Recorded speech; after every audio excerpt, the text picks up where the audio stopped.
Case number 3075, Drake versus Wayne's Corner. All parties, please step forward. Derek Drake is suing his former girlfriend, Rosvita Waynes Kerner, for an unpaid car loan. Mr. Drake. Yes, ma'am. Is your claim that the defendant owes you $1,000 for the down payment that you gave her for a car? Yes, Your Honor. The defendant says she owes you nothing. It was your idea because you wanted better access to her. Ms. Kerner says that you owe her the same $1,000 because you destroyed or threw away some dresses that she had purchased for your sisters and gave you the dresses to hold until you saw your sisters and you disposed of them. She wants the value or what you paid for them. Mr. Drake, I found some of the papers interesting. How do you know Miss Kerner? Well, we used to live in the same apartment complex. About 6 months ago, she moved out of the complex. When she lived in the complex, did you have a relationship with her? No, we were just friends. Okay, who did you live with, sir? I lived by myself. And who did Miss Kerner live with? She lived by herself. And then she moved away? Yes. And you continued to see her? Yes. Tell me about that. Well, we became good friends, and when she moved away, we just carried on our friendship. She would come by and see me. I would go by and see her. It wasn't a romantic relationship? No. Not romantic? No. Not intimate, just friends? Just friends. Okay. Tell me about the car loan. Well, she came by my apartment one day, and she had an electric bike, and the bike, she said it was no good anymore. I said, well, would you like some more transportation? And she said, yes. I said, I can loan you $1,000 to buy you a vehicle if you pay me back. And she says, okay, I could take that loan. And I said, can you pay me back within 6 months because I was going to drunk driving school? I said, I'm going to graduate from drunk driving school in 6 months, so I need the money because I need to buy me a car. You said I can loan you $1,000. Did you go with Miss Kerner to find a car? Yes, Your Honor. How did you get there? One of her friends drove us. It was at a tow yard. It wasn't in the city of San Jose. It was right outside the city. And did you have check or cash? I had cash. And you acknowledged that he put down $1,000 for the car? Put down? Well, I didn't say loan, okay. Miss Kerner. I said you acknowledged that he put down $1,000 for the car. He was there, yes. How much? No, not he was there. he put down $1,000 for the car. Okay. And you paid a total of $1,700 for the car? It probably totaled up after paying for the registration and stuff, okay? Because it was $1,250. Okay. And then he said that he was going to pay for the car and stuff, for the gas, because I didn't want a car. I was content with my bike, but he insists. So that's where the 7 comes in, because he wants me to pay back for the registration, the car. How much did you pay? Nothing. So he paid the whole thing? Yeah, he wanted it, yeah. He only says he loaned you $1,000. No. Well, if that's what he's saying, that's what he's saying, okay? But it came up to $1,250. And then the 17, it totals out, I guess, out for 17, I don't know how, but it totals out for the registration. So that's probably where it comes for $1,700. How much did you put down on the car? $1,000. Well, where'd you get the other money from? I don't know. Well, you say in your complaint that she purchased the car, she found the car for $1,700. So I'm asking you, if you gave her $1,000, did she come up with $700? I guess so. Oh, my God. I'm getting very, very confused. All right. Now, Miss Kerner, Mr. Drake says that you were friends. Mm-hmm. You describe him in your answer as a Sancho. A Sancho. Sancho, what is that? That's your, I guess people call it friends with benefits nowadays. Friends with benefits? Mm-hmm. So are you suggesting that he had benefits? Oh, yeah. And is that why you used to bike ride to his house? Yeah. Shh. Clearly it was forgettable for him. Do you still have the car? Oh, yes, ma'am. What do you use it for? For, like to go to the grocery store. I don't drive very much. So to go to the grocery store or to go and see my kids or take the dogs to the park. I don't work. So. Now, you have a sister? You have some sisters? I have 4 sisters, Your Honor. Did you invite Miss Kerner to travel at some point to your sisters for a party? Well, we went down to Atlanta, Georgia on April 28th because my sister was her retirement party. And we was also gonna go to Flint, Michigan on July 21st for my sister's birthday. Okay. Did there come a time when Miss Kerner delivered some dresses to you for your sisters? Yes, she delivered some dresses to me so we can take to Flint, Michigan on July 31st. But I was upset with her because she never even made me one payment. So I put them in the hallway, and I guess somebody took them. I did not throw them away or destroy them. Well, you got rid of them if you put them in the hallway, sir. Derek Drake claims his former girlfriend, Rosevita Waynes Kerner, owes for an unpaid car loan. Rosevita is countersuing Derek for the cost of designer dresses. Where did you get the dresses from? I got them from my mom. They were willed to me because she had passed. So they were used dresses? No, they weren't used dresses. Because But you didn't buy them? No, but they weren't used. My mom was a shopaholic, and so she left me these wonderful dresses, but they were for taller women. His sisters were tall. I'm not going to send no junky, trashy dresses to, impress his family with, And so they're all name brand, nice dresses, really pretty. Ask him, he's seen them all, They were beautiful. I'm not going to send nothing tacky. And so I asked him for the dresses back when he copped his attitude. And he told me he put them out in the hall. He copped an attitude about what? About the car. What about the car? Okay, let me tell you what happened, okay? I have this fatal attraction person that's like all up in my grill. I want nothing to do with him.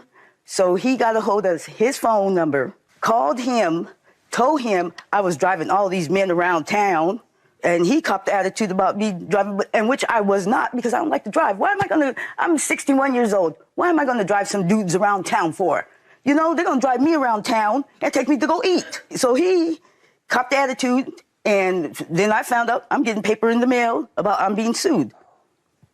Okay, and then I asked him 4 days later, I says, because I waited, maybe he's gonna call or something, and he didn't. And then I asked him about the dresses. And that's when he told me he put them out. I says, why you put those dresses out? Why didn't you just call me? And he just, I don't have to call you, blah, blah, blah, blah. Well, so I just turned around and walked away. Tell me about the car. Okay. He told me his version about the car. Okay, so the car, he kept on telling me, Rose, let me buy you a car. Let me get you a car. I'm going to get you a car. I'm going to get you a car. No, I'm cool. I don't want the car. I'm happy with my bike because I don't drive. Okay, after you bought the car, did you drive in the car to go to any vacations with his family? No, because his family's not here. But we did drive to the airport. That's what the main thing was, just to go to the airport, get us there, and then when we get back, the car was there, so we can drive back home. Where did you go? From what to the airport? When you went to the airport, where did you travel to? To the airport. And then where did you go? To Atlanta. From where? From San Jose. Who purchased the tickets? He did. Is that right? Yes, ma'am. How come you bought tickets to take her anywhere? Just because she was a friend? Because she was a very good friend. How much is a very good friend? Well, I wanted her to meet my sisters down in Atlanta, Georgia, because Why? she was retiring, and I just wanted her to meet them. Why? Why? Yeah, if she was just a friend, that doesn't make sense to me. Well, she was a close friend. How close? Very close, and I just wanted her to meet my family. Okay, she was a very close friend. Yes, yes, Your Honor. Got it. Okay. You see, he's more chivalrous than you are. Oh, okay. He's more chivalrous than you are. Anything else either one of you want to tell me? Did you get angry, by the way? You saw something that was written somewhere that she was driving with men in the car. Who told you that? I guess one of her friends called me up and told me all this. But Don't tell me a guess. I got upset because she wasn't paying back the loan. Nah, I don't think so. How much were the tickets from California to They were Atlanta? $1,600. That's very expensive. Yes, yes, it is. $1,600 for both? Yes. And when you got there, where did you stay? We stayed at my sister's house in Atlanta. The next trip that you were supposed to take, did you have to fly there for the retirement party? Yes, we was gonna go to Flint, Michigan on July 21st for my sister's birthday. How were you going to get there? We was gonna fly. And you were going to buy the tickets? Yes. Sounds like a very good friend. Very good, yes. But we never took that trip. I understand. Did you drive anywhere else with Miss Kerner in the car? No. Did she take you to work? No. Did she take you anyplace else? Did you go out for dinner? No. She just drove back and forth to your house? Yes, Your Honor. And when she drove back and forth to your house, did she ever stay over? No. She came at what time, and what time did she leave when she would come to visit? She would come at around 1 o'clock in the morning. She would leave about 2 or 3. Got it. Okay. Okay. Mr. Drake, I know that you were probably annoyed that you heard from her friend that she was using this car that you purchased for her, and she was taking other people around in the car. So I know that was probably an annoyance for you. But that doesn't create a loan. I don't believe it was a loan, Mr. Drake. I think she's more accurate, and you learn something new every day. Sancho. Yeah. Okay, which I believe is probably accurate. And you have no value on these dresses. There is no... Yes, I pulled them up online, okay? And what they look like, you know, and... And you gave them away. You gave them to him. Well, yeah, to his, you know, to give to his sisters, not to throw away. You're not getting any money from him. Okay, that's fine. Okay. I'm good with it. You got a car out of it, right? Yeah. Thank you. Have a good day. It's just a point, Judge, that's all. Have a good day. Thank you. This court is adjourned.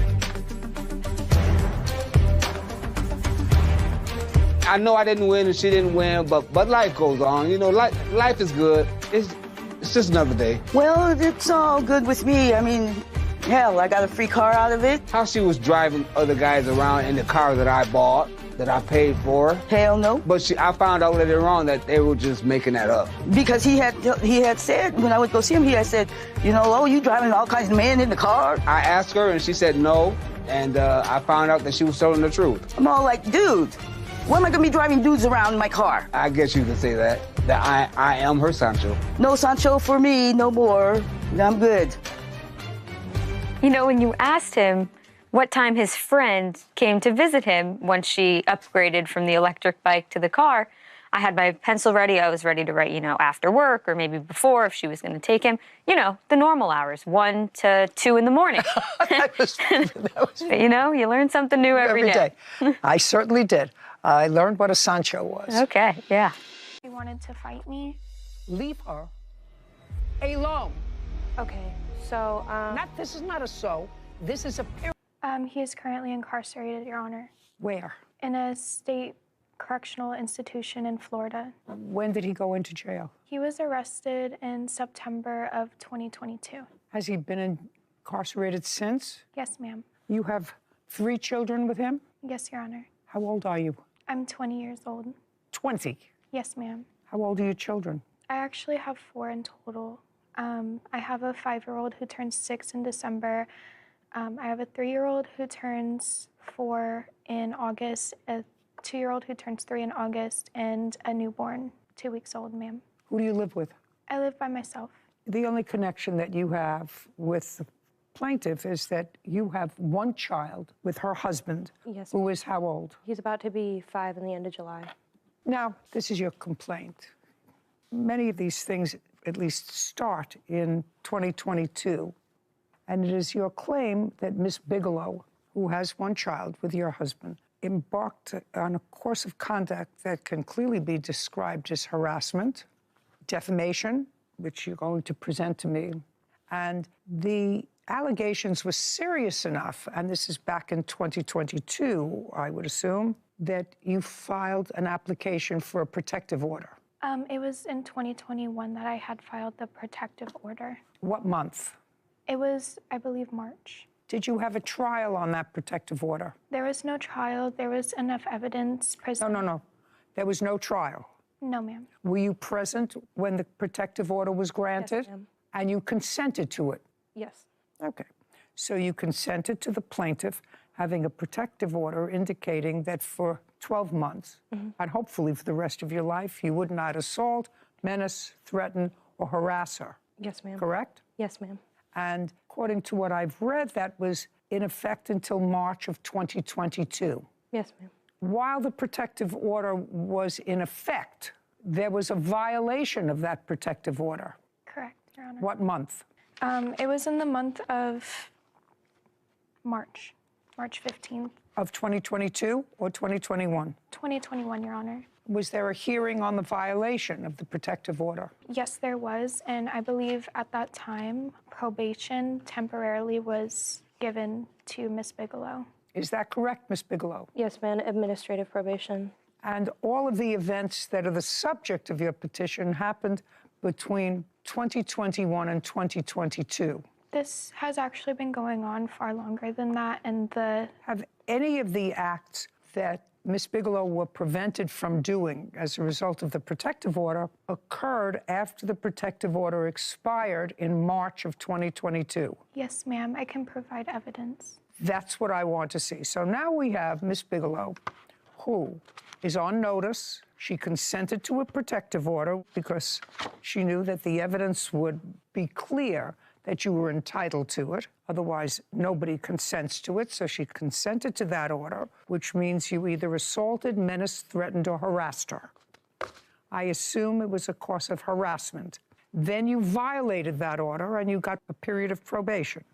Okay. Now I'm hearing evidence of acts that occurred after the protective order. I'm just hearing it. After the protective order expired in March of 2022. Yes. Correct? You want to tell me when the first incident was? The first incident was when me and my husband, on TikTok, there's an algorithm that shows random videos, and she popped up on his For You page, and it was a post about her mother. And so she was living with her mother at the time, and he sent it to her mother. Your husband did? Yes. I only want to know things that had to do with you. Okay. So I was arrested after my husband got arrested. They tried to charge me. Just a second. You were arrested in what month? It was in October, ma'am. Of what year? 2022. You were arrested for what? They tried to claim that I was trafficking drugs. That's what your husband is in jail for? Yes, ma'am. Okay, what did that have to do with her? It doesn't. Well, then it doesn't? Well, it doesn't. She had made posts about me going to jail. Can I see them? Yes, ma'am.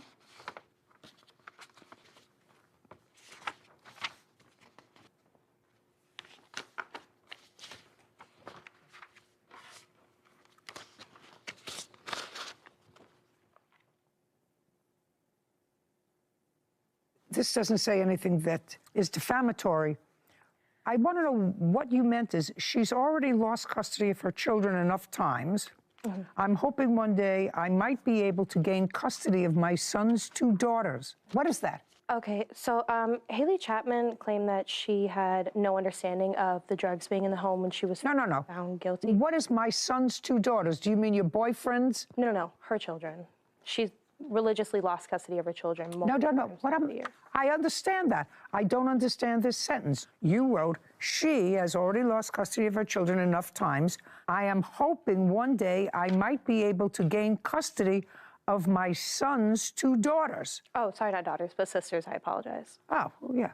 Okay. Your Honor, Just a second. So far, it's not defamatory. I have my order for reunification. I've only lost my children 1 time. Doesn't matter. Put a look at it. So far, I don't see anything defamatory. If she wrote that you were arrested and you were arrested, that's not defamatory. Haley Chapman claims her husband's ex-girlfriend, Fallon Bigelow, owes for defamation, harassment, and emotional distress. Fallon is countersuing Haley for emotional distress. Still breaking, Betty. There's something wrong with you. You understand that? Yes. You understand that this is all coming from a very stupid place, a very stupid brain that you have absolutely nothing to do with except that you were mad at this guy, at this prize that's sitting in jail for drugs. And so, yeah, don't tell me that you were trying to be altruistic. I don't believe it. No, that's not it. Actually, her husband assaulted me. I was a child and he was an adult for 1.5 years of my childhood. My son is a product of rape. You don't get me. That has nothing to do with her. She has shown up at my house. Just a second. That has... Okay.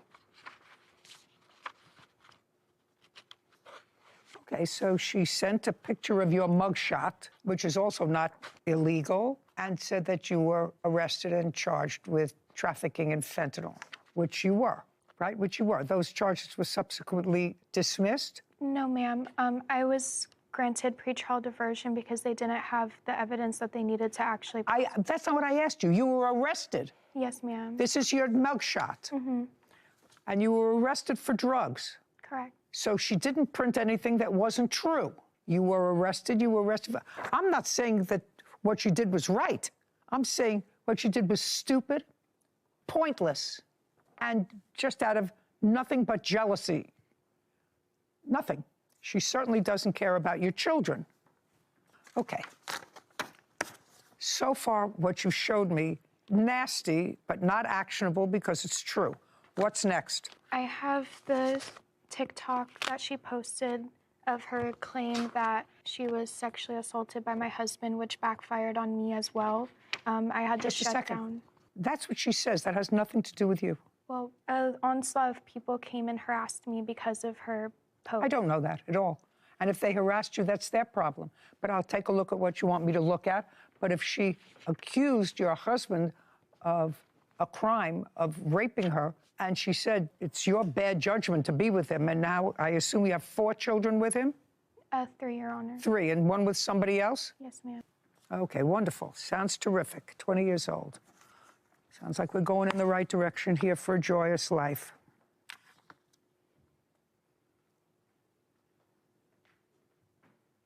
Oh. What do you do for a living? Bartender. How many children do you have? 1. Who do you live with? Myself, but I'm currently moving. Moving where? South Carolina. With whom?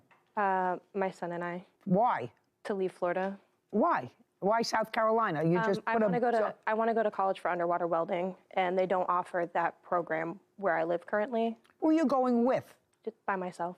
Who lives in South Carolina? Nobody. Do you have a place to live? Yes. Who's paying for it? Me. From what? My job. I've been saving over the last 2 years. How much money do you have in the bank? I have $180,000. Oh. Okay. All nasty, stupid. It's not actionable. What else? I have here that she told me to hurt myself and that she was going to expose nude photos of me. I'd like to see that. I also have here her saying that she wanted to throw bed bugs in my yard and on me.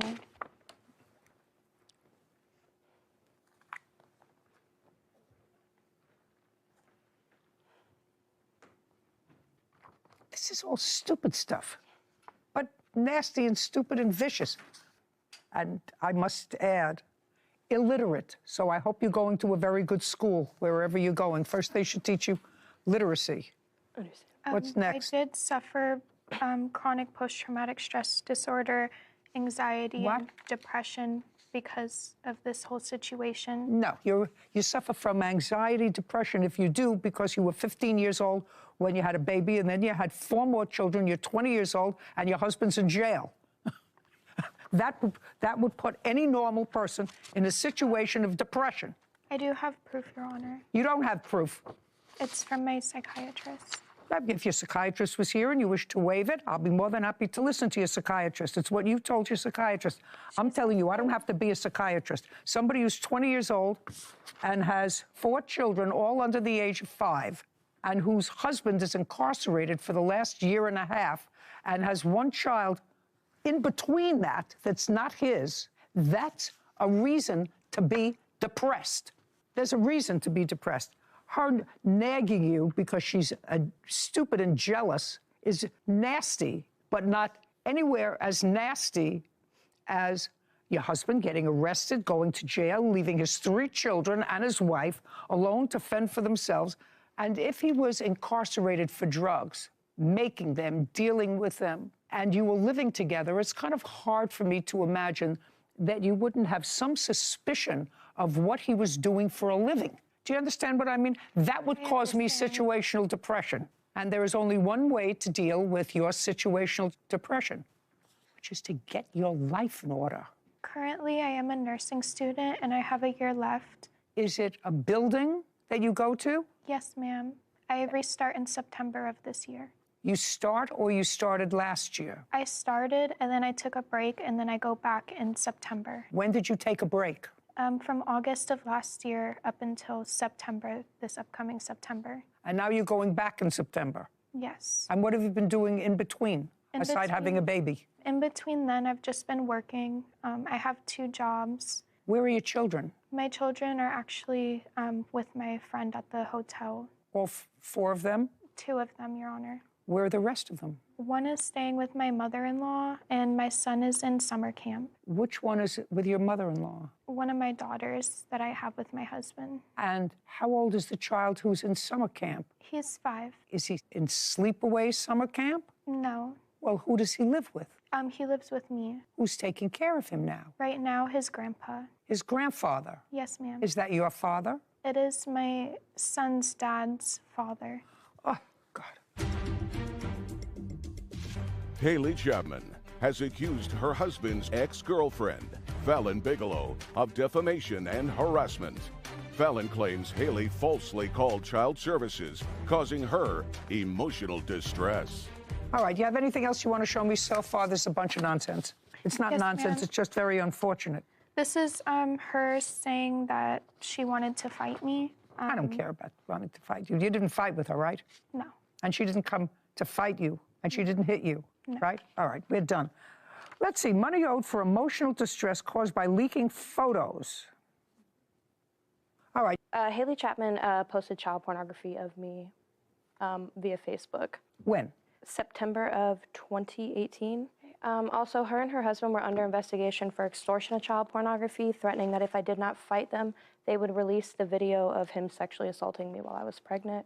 I would like to see where she, not he, where she sent you something that you consider harassment. Okay, she has shown up to my house on... No, she, listen to me carefully, she sent you an extortion letter. I want to see where she did, not her husband. The police took the iPod with the original conversation because it involved child pornography. If I don't have it, I don't have it. Okay, that's understandable. Do you have it? The answer is yes or no. No, not the original conversation. Ms. Chapman, I told you my best long and short-term advice to you. You are articulate, nice-looking, young, whole life ahead of you. It depends upon where you want to hang your hopes. And if you hang it with somebody who's incarcerated, that's ridiculous. He's not coming out to you anyway. You have a new father for your baby. Do you live with that person? Do you live with that person? Who do you live with? I live alone. Oh, God. I also have the times that she made fictitious DCF calls against me and messages of her admitting that she called DCF on me because I wouldn't fight her. Because you wouldn't fight her? Yes. I would like to actually take a look at those. Not that you're going to get a penny from her. You understand that? Yep. You understand why? Yes, ma'am. Okay, good. And by the way, you know, I understand that you say that there was an abusive sexual relationship between you and her husband, Yep. who is the father of your child. Yes, ma'am. You did, in fact, allow him to see the child regularly. Is No, that? ma'am.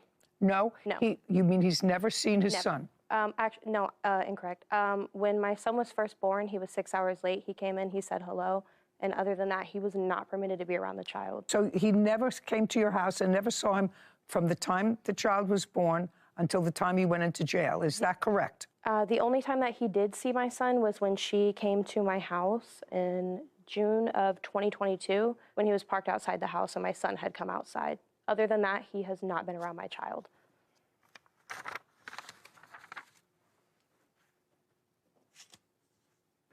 Yeah, well, you're Haley on this, correct? Yes, ma'am. Yeah. Okay. She's angry at you, right? She's angry at you because you won't stop. You keep posting stuff about her, about her husband, about the kids, whatever. It's all because... There were multiple reasons as to why I was upset with her. There were on 3 different occasions when the restraining order was put in place, claiming that I violated when I did not. I was only Just a second. Okay. There was a final order of protection and a finding that you violated that final order of protection, and all this stuff was harassing, nasty, unfortunately not defamatory, but clearly annoying. And she finally said, I've had enough. You have no case. You have no case, and you're just lucky I'm not awarding her any money because nothing that you posted about her was not true. She was, in fact, arrested. I assume that you were, in fact, a minor when you became pregnant and the father of your child was an adult. I assume all those things are true. Listen to me. If you saved $180,000, which is a lot of money to be able to save over a couple of years bartending, which is to your credit, and if what you're going to do is try to start a new life, good for you. Yes, ma'am. Good for you. Put your time to better use. Leave her alone. She's got enough troubles just negotiating life at age 20 with 4 children. Leave her alone. Okay, so... This is not a so. This is a period. The end. Goodbye. This court is adjourned. I believe that she gave me some really good life advice and was able to hopefully open the defendant's eyes as to the problems that she's been causing. She threatened me, threatened my friends, made fictitious DCF reports against me. Things just mellow out and she decides not to Time to get out of Florida. defame me or harass me anymore. That case reminded me of my family court days, Sarah. Here's this guy who was an adult. She was 15 when her first child was born, 14 when she got pregnant. And I don't understand why that guy's not in jail. For something other than that. drugs. For something other than drugs. Except she probably... He married her not- and then had well, 3 more he- children. I'm not sure when he married her, but in between there, in the beginning, he had a child with the defendant.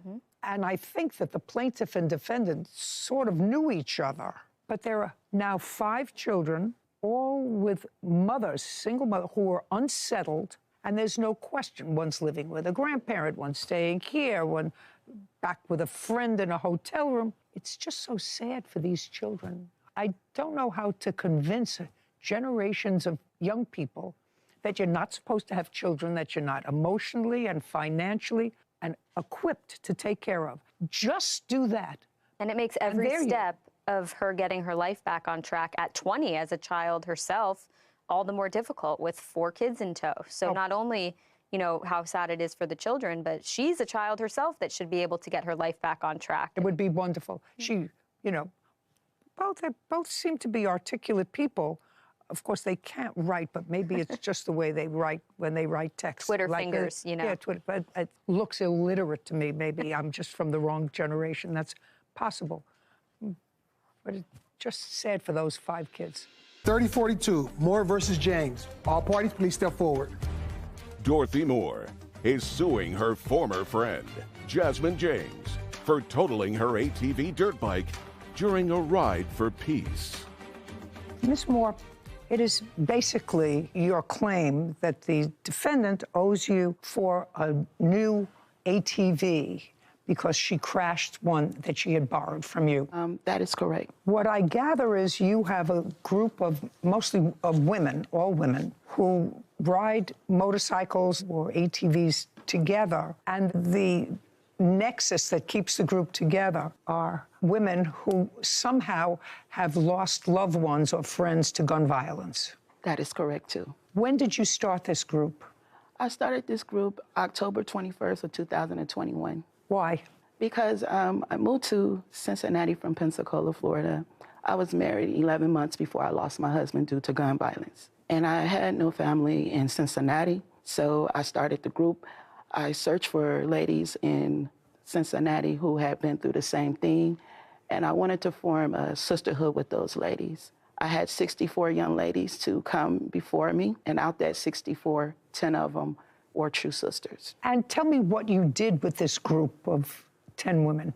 Well, I entered them in a lot of events in Cincinnati. What kind of events? Women empowerment parades, parades for kids to inspire them as well. They would like us to come and speak. We were in the Cincinnati Reds parade. I mean, anywhere we went, we encouraged a lot of women and young ladies. When did Miss James join your group? She joined my group October 15th of 2021. As background, Miss James, can you tell me why you joined the group? So me and all the ladies bonded on having lost family members to gun violence. Did you have such a loss? Yeah, it was a loss for the family, so it was something new to me. And when you joined the plaintiff for these rides and parades, were you using your own vehicle? Yes, ma'am, and some of them, but mine was damaged. So Miss Dorothy, she allowed me to borrow hers. Was that the ATV that we're talking about here today? Yes, ma'am. So on what date did you borrow the ATV? August 16th. That was our Ride for Peace. How many women were involved? Maybe 6 or 7 of us. And you were riding through various communities? Did you have a sign? Did you have something identifying what you were doing? We had bandanas, and we wore all the same colors. Do you have any photographs for me to look at? Several photos I would like of to the see group. I have the very first, second photo is a picture of me actually and Jazz together, and pictures of the group.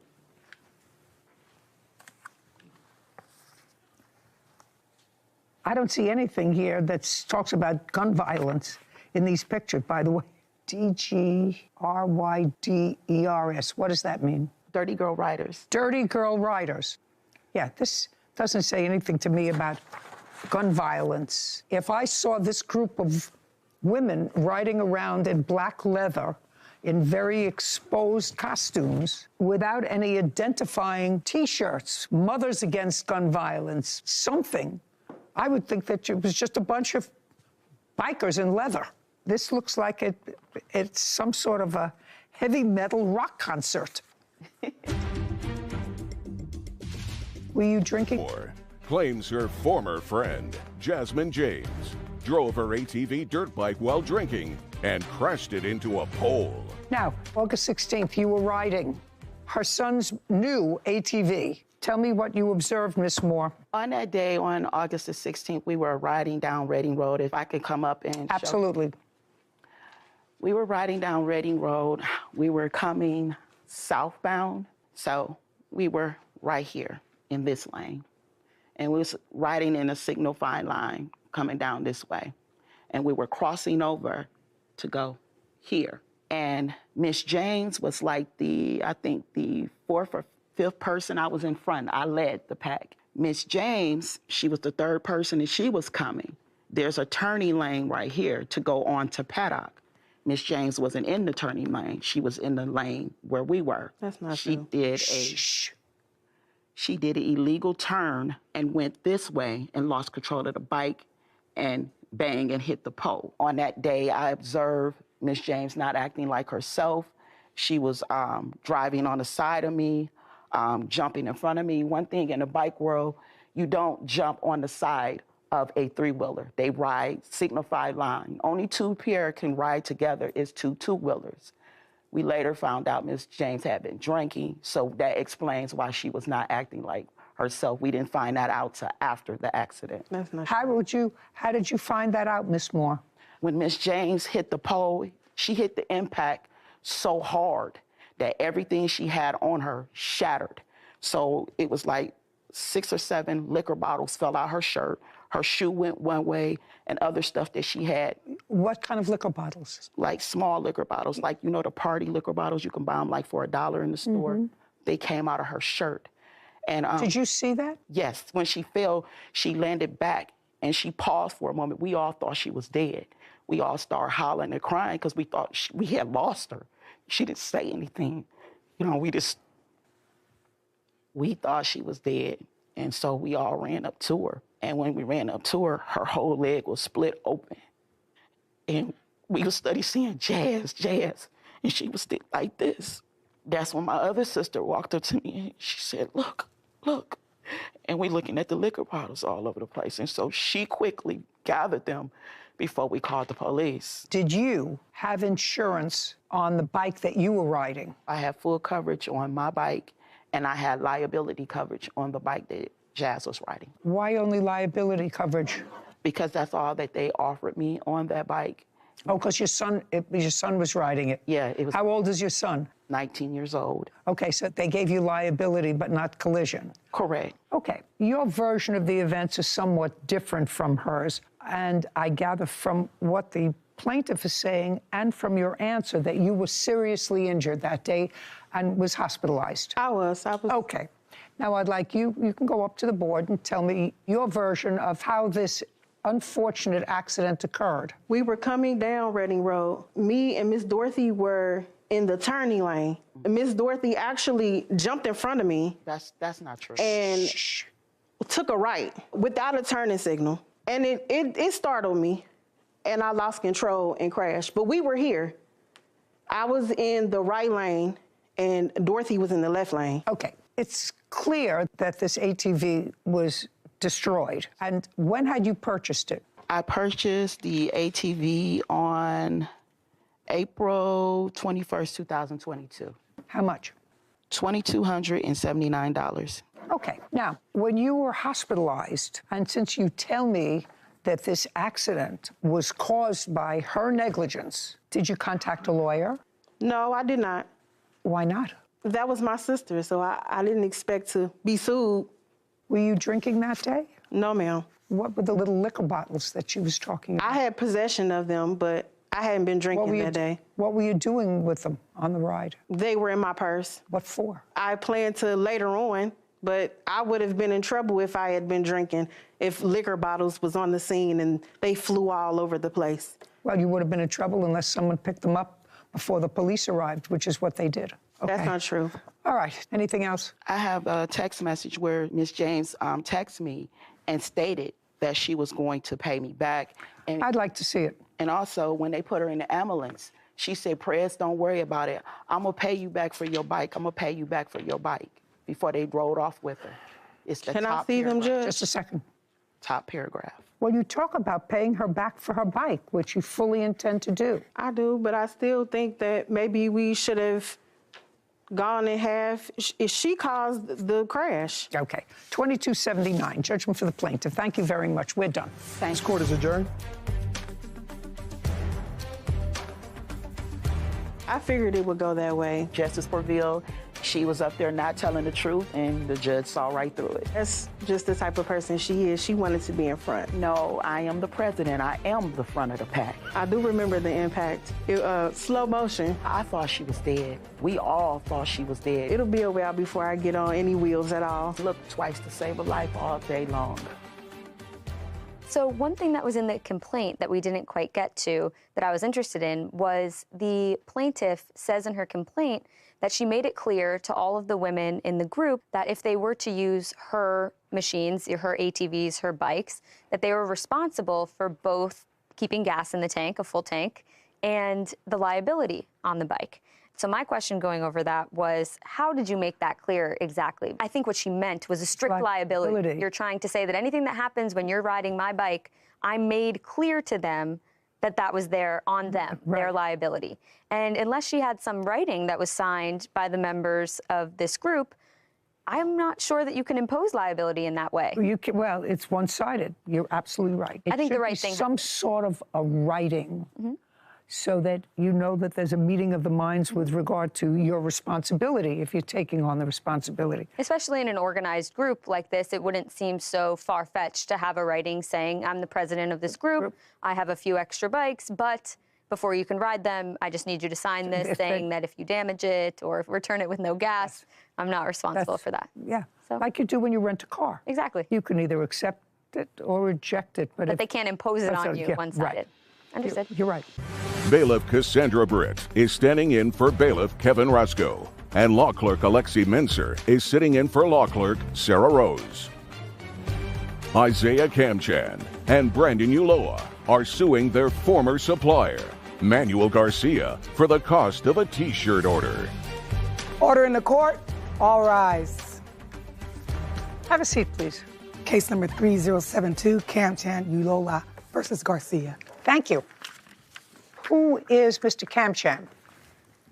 You were starting up a business, T-shirt business. Correct. The defendant was also in business. He makes shirts. I assume you were having them made to sell them either online or at events. Correct. You don't have a store, is that right? Online store. Online. What's the name of your company? Risen Athletics. Reason? Risen. Risen. Spell it. RIZIN space athletics. And where are they incorporated? Ceres, California. In the state of California? In the state of California. And it's a corporation. You have a license. You've incorporated it. Correct. Here. There's a website, about 9 items of clothing. May I see it, please? Sure.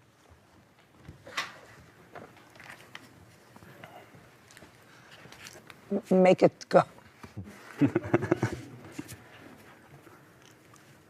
Could you go back to, okay, I just want to see where they order them from.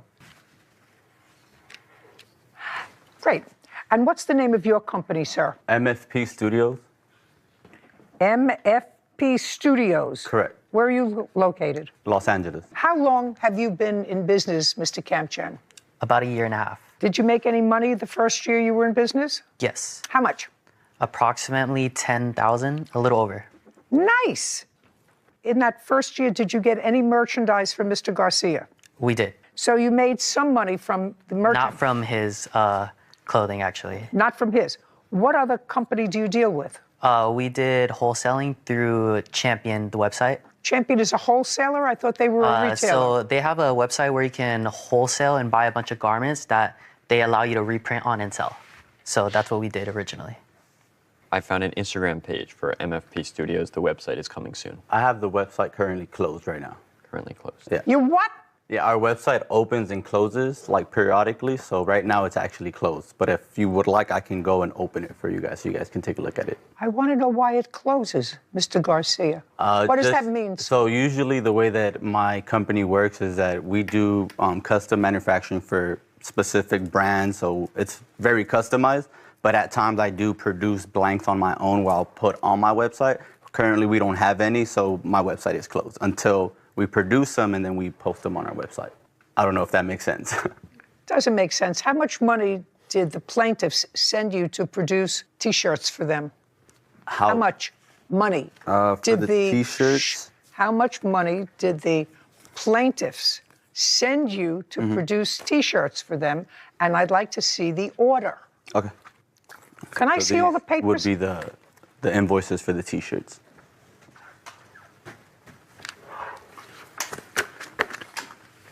Thank you. Did they pay all of these invoices? Yes. Lex, would you add up these invoices for me, please? How many T-shirts were they supposed to have? Total should have been approximately 320. Is that correct? That's correct. That's correct. How many did they receive? That's what this case is about. Correct. They should have received at least 180. So about half. Correct. It's not true. Just a second. Okay.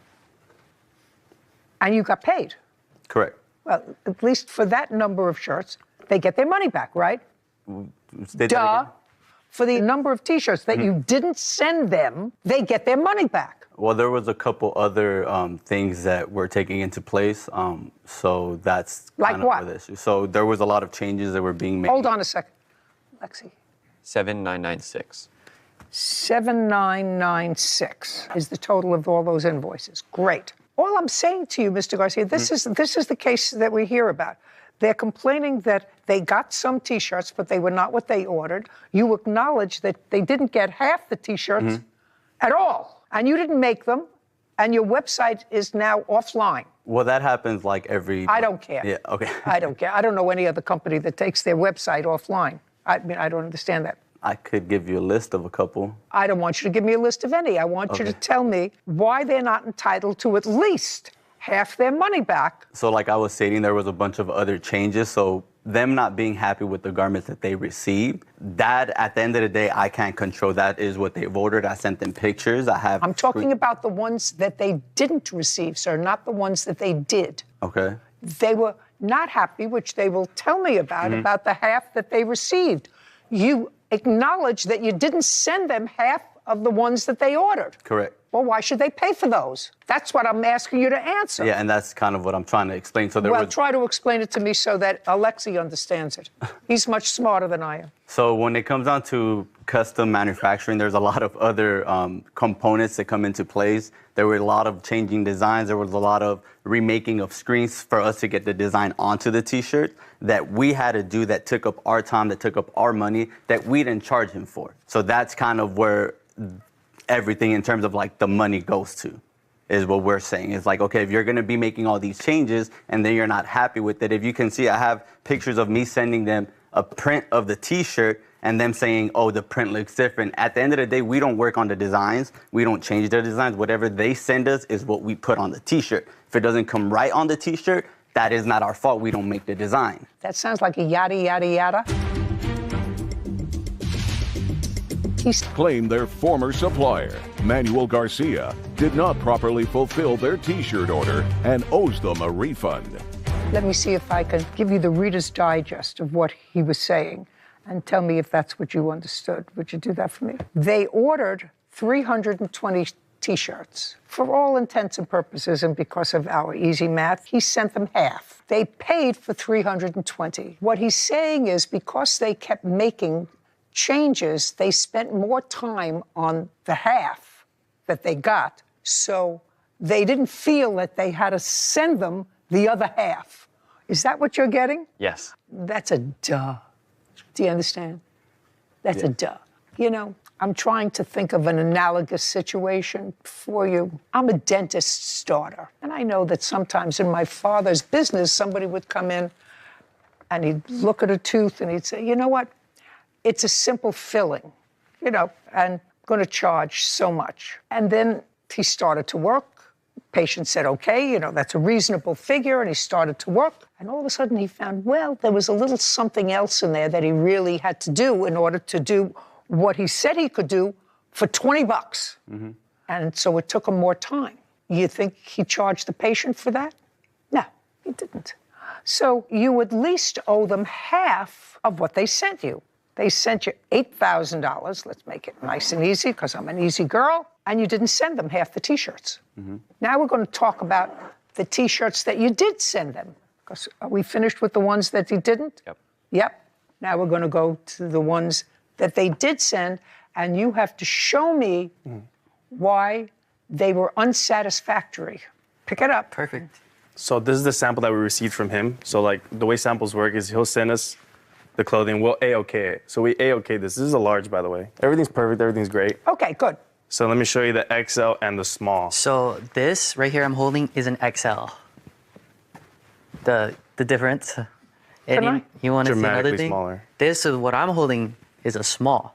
We ordered 4 small sizes: small, medium, large, and XL. Hold on, can I see the smalls? Yeah. Can I see? Still sorry. Here you go. No.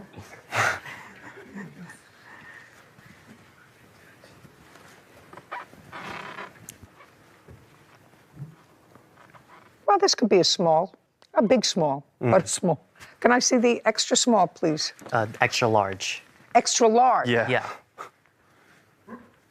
Same exact size. They're the same size.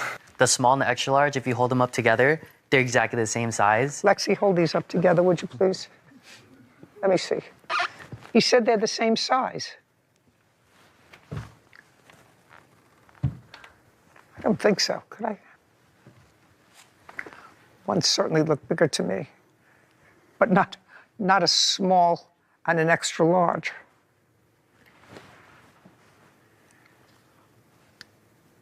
Okay, now this is what I'd like you to do, Cassandra. I want you to send these over to the defendant, and I'd like him to explain to me why these are the same size. One is labeled small, one is labeled extra large. This has nothing to do with a change of design. Mm-hmm. This has to do with almost math, which, as we all know, is not my strong suit. Okay, so now give me an explanation, sir. This has nothing to do with changing of the design. That has to do with 2 T-shirts that are exactly the same. One says small, one says extra large. Explain it. This is a very simple fix, so there was just an issue with the tag in the labeling. Just a second. That's what you sent them. Yeah, that's Just exactly my explanation. No, well, this is for the actual garment. What I was referring to was the print on the design. No, I'm talking about the actual garment. Did you send that to them? I did send Just a second. You sent that to them with the label that was mislabeled. Correct. Okay, how many of the mislabeled T-shirts did you send them? It's a very common mistake in manufacturing. I'm not sure. They didn't give me a number of how many were messed up. How many? Exactly 73. You see, what the problem, Mr. Garcia, is They can't sell those online because if somebody calls and orders a small and they send them a small, it's an extra large. Or if somebody calls and orders an extra large and they get it and it's got a small. And that could be easily fixed by just changing Who the tag. cares? You know, my face can be easily fixed. Both. Not so easily anymore. These are all just fixed. Yeah. I mean, they can all be fixed. Yeah. When it happens, it doesn't always like have to be sent out. Yada, yada, yada, yada, yada. Okay, so half you didn't send them and 73 you sent them wrong. Of the other half, 73 you sent Labeled them wrong. Correct. You sent them wrong that they can't resell as you sent them online. I mean, they could send them to a pop-up store and sell them for nothing. Or and donate say, them. you know, you try it on and see whether it fits you. But you can't sell them online. Otherwise, their business would be destroyed. Okay, what about the rest? Now we're finished with the sizes. He has claimed to sent us over 180 shirts. That's incorrect. He sent us 123 exactly. Do you have any proof that you sent them 180 shirts? I had them in text messages, but I don't have that phone. But I mean, I'm sure that. Everybody that has no case has no phone.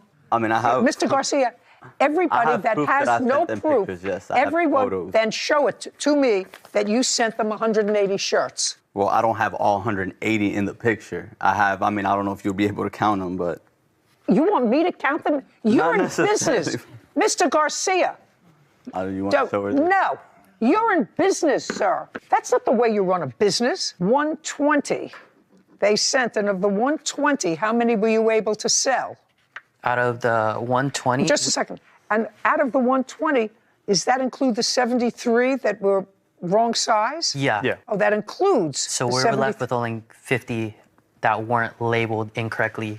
How many shirts did he send you that you were able to sell? 0. We sold none of his shirts. Because they were mislabeled or you didn't Mislabeled get or them? misprinted and didn't get them. Great. Do you have any text messages between the two of you? So many. Anything in specific? I'd like you to show me one where you say to him, we cannot sell these shirts, they're the wrong size. We'll show you the demand letter. So we sent him a demand letter, hoping that he'd still try to solve it outside of court, but he never replied to it and just never sent us anything. Here, it'd be us telling him that the items received were not as promised, and the other side would be the lawsuit issue. Okay.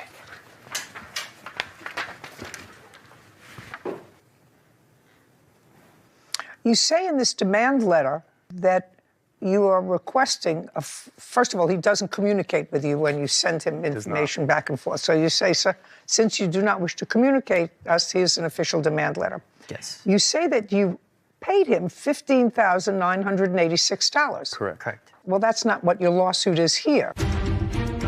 Isaiah Kamchan and Brandon Ulloa have accused their former supplier, Manuel Garcia, of owing them a refund after sending the wrong T-shirts. Okay, did he send you any T-shirts? No T-shirts. So how much did you pay him? All in all, minus the setup fees that we're also suing for, it is exactly... No. Oh, sorry. I want to know where the $15,986 comes from.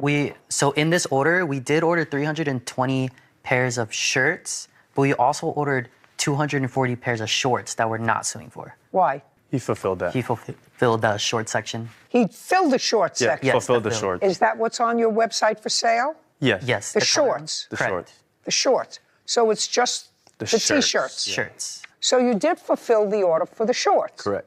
Do you have a pair of those shorts for me to see? I would just like to take a look at them. No. We did not because we weren't aware. We weren't suing for those. No, I understand that. Did he get the shorts with the same screening as on those, or are they different? No, different design. So different setup fees, different screens. We paid for that. We're not suing for that portion. We have Just invoices only- for them, though. Can I see? Yeah. Shorts. Of course, there were shorts on their website, right? It might be in there. Are they blue? Right there. Blue, red, and black. red, and black. Blue, red, and black. And they just have a little design on Yeah, it. correct. These are all invoices, but if you want to show a specific... And they were okay? They're going to be Yeah, they're here.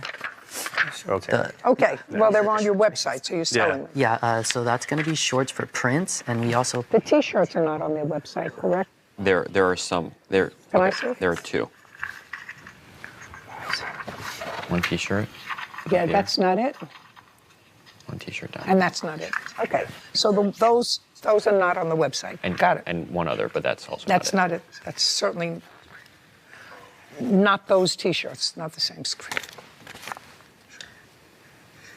Something missing in there is the invoice for the shorts material. We are suing for the screens in that. That's the only reason that invoice is here. Because he charged us for owning of screens and films that he told us we had to pay for that we owned and we never received as well. Screens and yeah, so when... Tell me, explain that to me. So when making clothing, you pay for garments and then you have to pay for screens and film. So screens is like these big metal square frames and then you put a Did film you pay for those? Yes. We did, which are in those invoices. The only invoice we're missing is our shorts. Did you receive those screens? Well, I made them, so yeah, I had them. Did you charge them? Yes, I did charge them for them. And where are they? Well, we don't turn in the screen, so so the way that screen printing works is that when you burn screen, you hold them for only 2 months. You don't store them for months and months on end, so after 2 months, if they're not being used, if we're not printing with them, we recycle them. Mm-hmm. The films is just a piece of paper that I do have handy, so. He told us that we own them and we could receive them whenever we want them for future references. So that's why we had asked for the... So you destroy them? Correct. Okay. So there we get to the $9,000. Actually, $9,100. Are you, Mr. Garcia, is your company incorporated in California? I forgot the answer to that question. Is not an answer. No, I mean, I'm self-employed. You're self-employed? Sorry. You have a company, you said? Yeah. Well, if you have a company, then you have to be incorporated. Well, have like an LLC, is that what you're referring to? Or an LLC. Do you have an LLC? I do have an LLC, yes. Do you have what's the name of it? MFP Studios. Do you find that registered in the state of California? Is it registered, sir? It shouldn't, yeah, but it probably won't be under that name. It would be under All Hills. Under what? All Hills. So a different name. I have the paperwork. I don't know. Doing business as MFP Studios. That's just the way that I was set up. So when I got an LLC, it was through one of my business partners at first. So then he just gave me How many business partners do you have? I just have one. Who is that? He's not even a business partner. He just gave me that LLC so I could use it. Great. Yeah. We're finished here. You haven't used his services. I can't say company. You haven't used his services since No. 2022. Correct. Okay. Got it. Judgment for the plaintiff for the amount of $9,100. We're finished. Thank you, Your Honor. Case is now Thank you. closed. Court is adjourned. She sided with them, and I just got to keep doing my business and just keep going, man. I like that she was able to see that he was clearly taking advantage of us, so I'm happy she saw the same thing we saw. It's just something that happens in this business. It happens more often than you think. Overseas, there's a bunch of cases. I don't know if she's familiar with the business, or I'm not sure. I know that it happens often. It was an easy fix. They could have still sold the shirts, but I just think they just didn't want to do it. Why would he bother sending these knowing we never agreed on it? If you've really been in the business, there's ways to do it where you can still sell it and make your money back to where you have a good relationship with your manufacturer. He never tried working with us. Like, he would barely even respond. Like, he actually stopped even communicating with me because I threatened to sue him once, so then he started communicating with him. But if, you come and you're just, I want a full refund, it's going to be very hard to even fix the issue versus just, it's more of a fix the issue thing than get everything done all over again. But we tried our best for a whole year and nothing was happening, so that's when we're like, you know what? We can't let somebody walk all over us like this because it's our company. It's going to be detrimental if we wait even longer because it was past a year. So that's when we decided to sue him. The constant changes, they weren't comprehending with my time schedules in terms of how I did things, and it didn't work out. They're also a long distance client. My clients usually come into my warehouse. We're more hands-on, so I don't think it's a good fit. Definitely take baby steps, live and learn. You're gonna fall a little bit. It's just how you get back up. A big lesson learned, for sure. Rise to the occasion. That's what we always say. We'll be back better than ever. My biggest takeaway was the power of credibility. Those plaintiffs came in, they knew exactly how much they paid for each item, they knew exactly what they received, and they had receipts to back it up. And when you have your day in court, it's important you have your arms fully around your own case. Yeah. And it only made the defendant look that more implausible. Absolutely.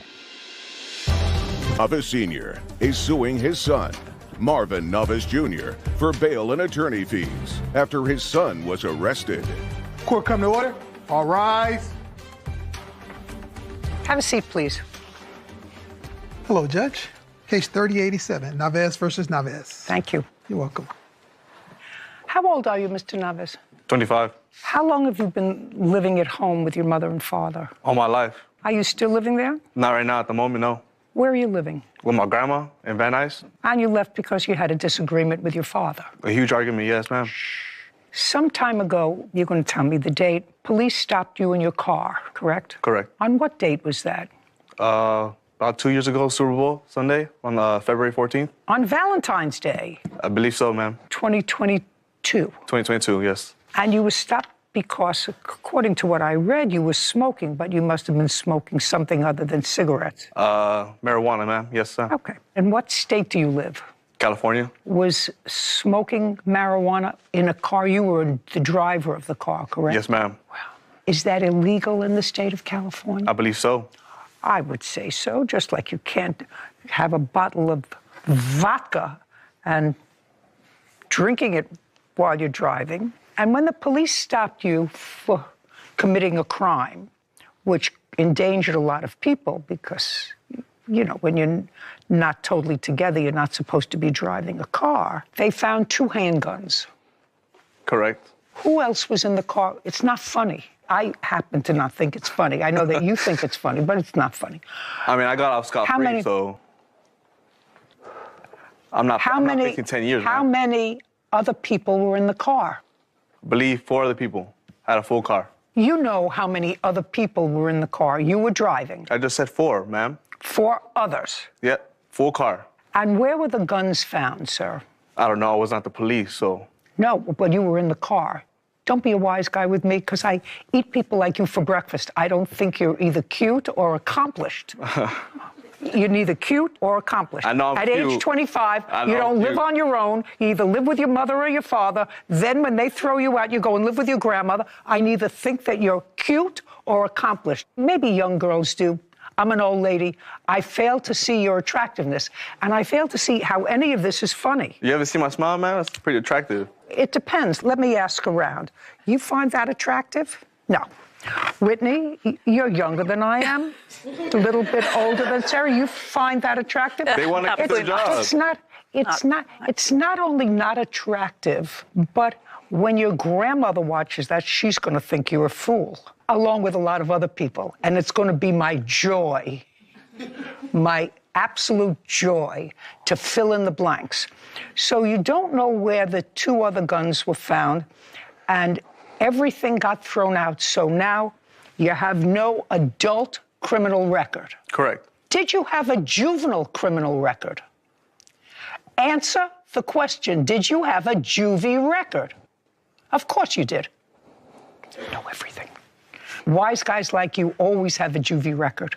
So when they booked you, they put you in jail. Now, as a juvie, you had been taken into custody before, but I don't think that you had been put in an adult kind of situation, in an adult facility. So let me ask you a question. Did you call your girlfriend? Nope. Did you call your priest? Nope. Did you call your family physician? Nope. Yeah, I'll assume, for the record, Whitney, I'm going to assume that this accomplished 25-year-old who lives under the auspices of his parents or his grandma doesn't know how to say no, or no, ma'am, or no, Your Honor. He says no. I assume, sir, that you are not a graduate of any university. Nope.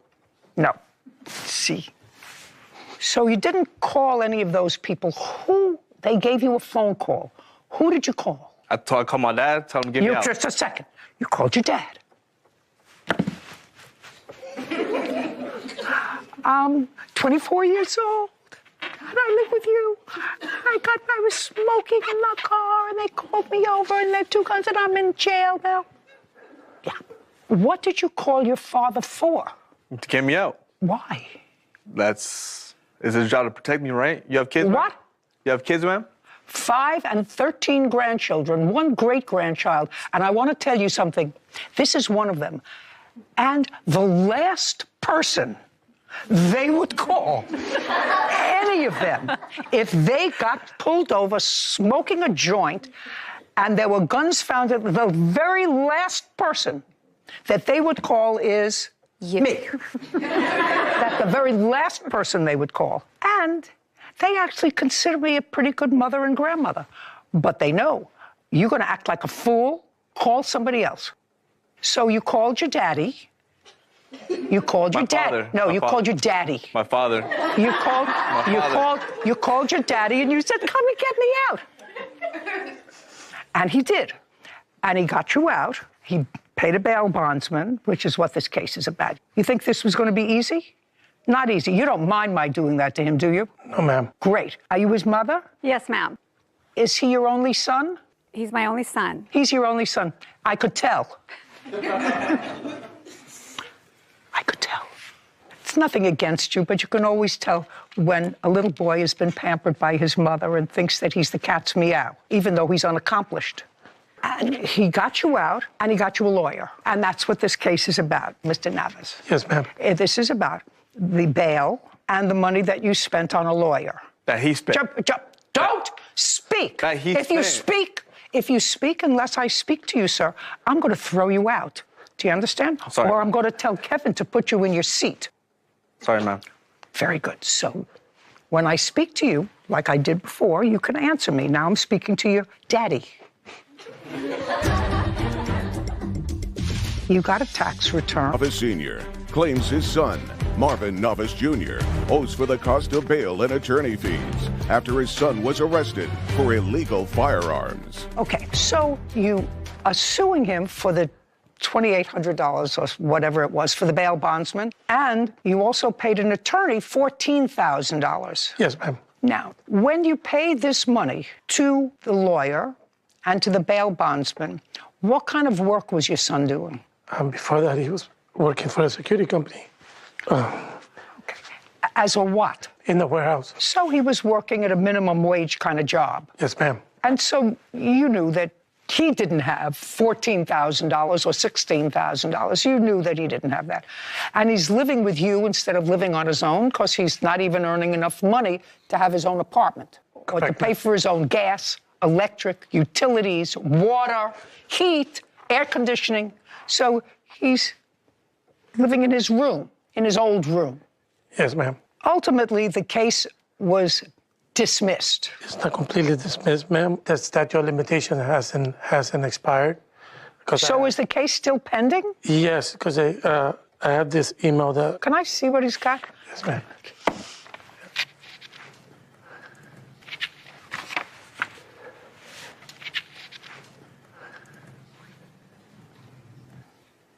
So the case has not been dismissed? No, ma'am. The DA just hasn't filed on it? Yes, ma'am. Oh, got it now. Okay, so I can't ask him anything else about these pending charges because right now his attorney's not here, and his attorney would not like for me to do that. Now, was your son still working in the warehouse when you had this incident with him that caused him to move out? No, not when he moved out, ma'am. No. Where was he working? He wasn't. He got laid off. When did he get laid off? I gotta say, probably like August. August of 2023? 2022. 22? Oh.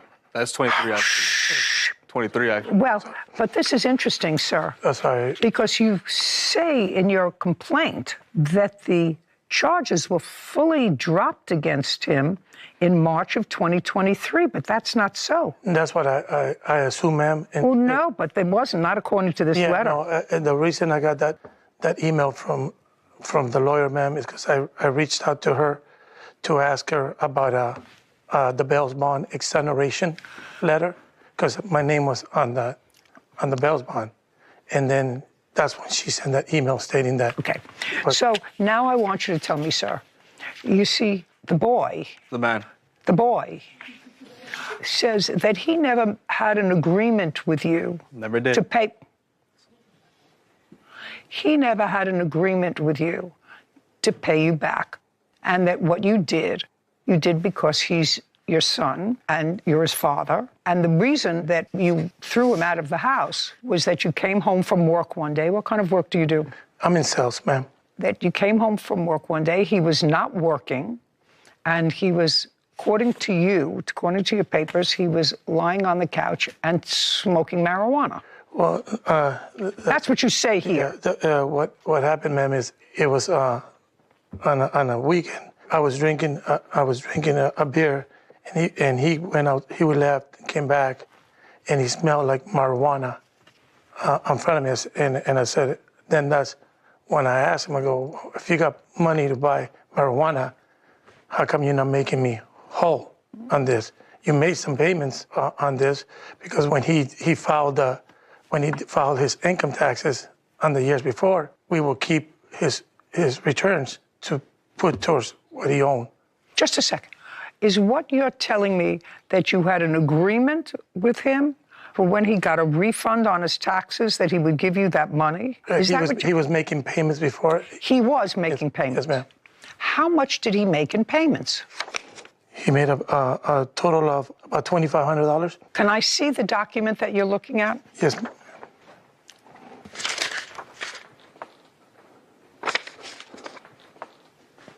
Okay. This says that you did, in fact, make some payments to your father. Income tax return, and that was in April of 2023 that you did, in fact, make a payment to him of $1,222. Is that correct? I believe so. If it says Just a second. I'm asking you a question, boy. If it says right there, I don't recall that, so. Okay. Do you recall that you got a refund on your taxes? Maybe. It could have been a stimulus check. I don't know. All right. Well, I can see I'm not getting anywhere with you because you're a moron. And what you really don't know, sir, is how to read the room. And, you know, sometimes people learn that when they're very young. Sarah learned how to read the room when she was 3. Doesn't require an education. It requires listening to what's going on around you. So if you listen to what I was asking you before, it's perfectly logical that your father might think that because you had money to go out and buy weed, you should be paying him. But in reality, he had no expectation of being repaid because you had either no job or a low-paying job. That's a perfectly reasonable thing for me to think as a parent. Do you understand? Yes, ma'am. Okay. But when I ask you, and I'm sure that you remember because we're not talking about something that happened 10 years ago, but a few months ago, you got a tax return, $1,200, and you gave it to your father. That's either a yes or a no. That's not I don't remember. I don't remember means that you're dull-witted. Are you dull-witted? No, ma'am. Okay. You're not dull-witted. You're a wise ass, but you're not dull-witted. Then you made several other payments. In April of 2022, you again gave your father $1,123. Does that sound familiar? Nope. No. He could have typed that up yesterday. He could have. Just a second. He could have. So what you're telling me is that you never made any payments to your father. Not that I recall, ma'am. No, that's not an I don't recall. That means he's accusing his son, Marvin Novice Jr., for refusing to pay back bail money and attorney fees after his son was arrested. Now, if you in fact made payments to him, you would know. I don't remember exactly what they were, but I did pay him some money when I could, when I was working, or when I got my tax return. You're a wise guy, but you're not dull-witted. So I want you to think hard. Don't give me I don't remember. Did you or did you not give your father your income tax refund in 2022 and 2023? Yes. Perfect. That's all we need to know. Now I know that you're just a wise guy, but you're not dull-witted. Okay. So actually, the junior. Not a junior. You are his junior. Your last name is Navas? Navas. Navas. Well, he's the senior here today. You're the junior. If you say so, ma'am. Yes, I do say so. And I have to tell you, sir, that but for the fact that your son has acknowledged that he turned over to you his income tax returns as partial payment for this lawyer, I would actually dismiss your case. I'm telling you, I would dismiss your case. Because you actually did what a parent is supposed to do when their ne'er-do-well kid acts like a moron, smokes dope in a car with 4 other morons, 2 of whom have guns, you know. But you don't want him to go to prison, and you've probably gone to pick him up at police stations before. Yes, ma'am. When he was young. Now he's getting older. The only thing that I can suggest to you is, despite the fact that your wife adores him, you know, he's her baby, You have to let him stand on his own because he's a wise guy. And somebody's going to hurt him one day. And that's somebody's going to hurt him one day. Ooh. That's yeah. That's that kind of wise guy always gets himself into trouble. Always. But for these 2 payments, I would have dismissed your case. However, he did make 2 payments, which he acknowledges, so the debt is real. He acknowledges that it was a debt by making 2 payments. Do you have the bill from the lawyer? Yes, ma'am. I'd like to see it. Here's the bill. Here's the receipt. And this is what we paid.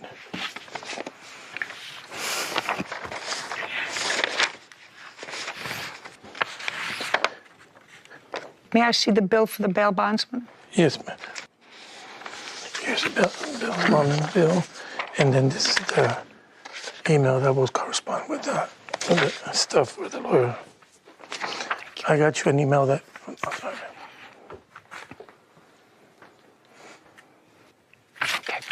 Is he living with your mother or your wife's mother? My mother. Your mother? Yes, ma'am. How does she feel about that? She loves me. Shh. I didn't ask you anything. You know, she loves him. She's torn up. Does she have anybody else living with her? My brother. Mm-hmm. And to the best of your knowledge, is your son working now?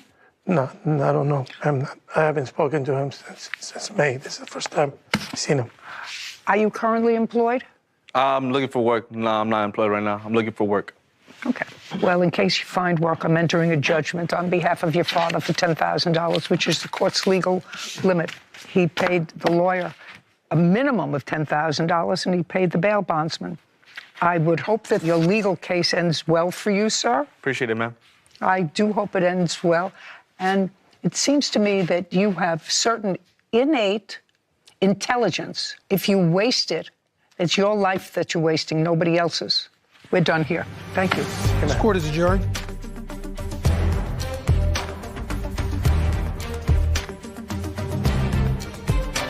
I don't think it was fair. You know, my dad spent his own money. He paid the lawyer himself. He got the bail bonds himself. I just made one call when I was in jail. I was very happy with it. You know, I needed to have this foreclosure. I believe he was my dad. It was obligations to, you know, for his son to just get me out. I don't think I owe him a dime. Well, you know, if that's what he thinks. What can I do? All you can do is be a father. He's not really a crier like that. So for him just to fake cry in front of the judge, I think it's ridiculous. I just didn't want him to go and be in a situation that it'll be worse for him. To be honest, I won't speak to him for a very long time. If we reconcile, we reconcile, but my focus is just my 3 girls, my mom, my 2 little sisters. And hopefully our relationship can move on and get better. I'm cute, but not going to jail, man. It's just tough love, and I just got to learn that, you know, deal with it as they come and be prepared. You know, sometimes I take for granted the legalese and the elements that are in the background of my mind when we listen to litigants out here.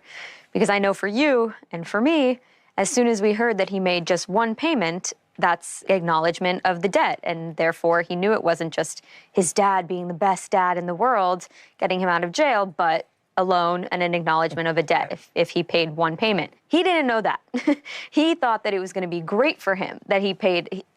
I paid him. I gave him the money. The rest of it was just him being a good dad. You know, so he didn't know which way to go. He didn't know which way was up or down. He didn't know what was good for him, bad for him. But you know, what I found interesting about that young man is he clearly intelligent. Sure. And he spoke too much out of turn, but he was clearly articulate. You know, life is a journey. It has a beginning, a middle, and unfortunately for everybody, it has an end. In between is your journey. Mm-hmm. And that is a wasted journey because he's just a wise guy. Yeah. And he's not taking advantage of these wonderful innate gifts that he has of being able to communicate and being nice looking and looking healthy. Just a waste. Yeah. And it's really too bad because the journey is finite. What you do with it is yours. Case number 3033, Helmanen versus Allen. All parties, please step forward. Mary Helmanen is suing her ex-boyfriend, Lamar Allen, for the balance of a cosmetic dental loan. Pronounce your last name. Helmanen. Mr. Allen was your boyfriend for a period of time? Yes. Doesn't appear to be a long period of time, relatively short period of time. I think if my memory is correct, you met him in October online. Yes. And by December, you were planning a trip to Colombia in order to have dental work done there, cosmetic dental work done. Yes. You suggested, according to what I've read, that he join you. Yeah. Would it be fair to say that at some point you said to him, you're really not comfortable traveling to South America by yourself? Yes. And that you would feel more comfortable if he came with you? Yes. At the time, in October, November, and December of last year, what kind of work were you doing? I'm a nurse practitioner. How long have you been doing that? Since 2017. What kind of work do you do? I'm a firefighter. Now, Mr. Allen, I'm going to come to you. The plaintiff, a very lovely-looking lady, wanted to get laminates. Laminates? Porcelain. Porcelain. Perfect. I come from a long line of dentists. Okay. I was very bad in biology and chemistry, so I went to law school. Mr. Allen. Yes. You have very nice teeth. Appreciate it. Thank you. Who paid for them? Mary did. So, Mr. Allen, what I want you to do is explain to me, I understand that the plaintiff was going to Colombia to get her dental work done because it was cheaper there. And that you were short-term then boyfriend, which is over now, I assume. Yes, correct. I want you to tell me how it came about that you went to Colombia with her and got your teeth done. Okay. Never thought my teeth was the issue as far as us dating. Then we got there to Colombia. So you didn't discuss your teeth being done before you got to Colombia? Correct. You're kidding me. Correct. You were just going to go. Who booked the tickets? Mary did. Who paid for them? Mary did. Who booked the hotel? Mary did. Who paid for the hotel? Mary did. We did talk about it before. Just a minute. Mr. Allen, I want you to be very, very careful with me because I read her complaint and I read your answer. And the complaint suggested that you had a price for your teeth. Yes. Before you got there. Yes. Well, if you had a price for your dental work, cosmetic dental work, before you got there, you had to have had some discussion about paying for it. Yes. Yes. Well, tell me what that discussion was. After she brought it up, then I researched for us, like sending them information for us with my teeth for us, like how much. Okay, so when you researched it, she gave you the name of the people she was going to see in Colombia. I was writing them back and forth through. How are you writing? Instagram. They had a page. Okay, so who was writing them? You were writing them. Yes, correct. Okay, so then it's a fair statement that you had a price from them before you went there. Yes. Now, how much was your dental work? $4,200. Ultimately, how much was your dental work? Came to 8,000. How much were you quoted before in this back and forth Instagram that you were doing? How much were you quoted? It was roughly around 6,000 they quoted me. Let me see. I don't have it with me. Why not? Where did you think you were going today? Mary Helmanen claims her ex-boyfriend, Lamar Allen, owes for the balance of a cosmetic dental loan. I'd like to see any evidence that you have. I have nothing. What is that you're showing So me? I have the credit card information. I don't need the credit card information. You paid for him. Right. And you paid for him in December of 2022. Yes. You paid for him to go, you paid for his... I want to see something from December of 2022 or January or February. Now, when did you break up? We broke up in December. In December, when you came back? Yes.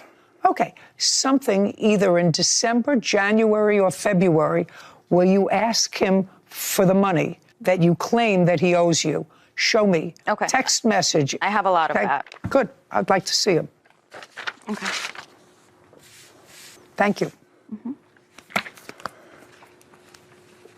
The dates are on the top. Yes, I'm definitely going to pay you back. I'm not going to leave you hanging, especially not owing $8,000. Seriously. Is that what you wrote to her? Yes. I said I was going to pay you the difference. No, that's not what you say here.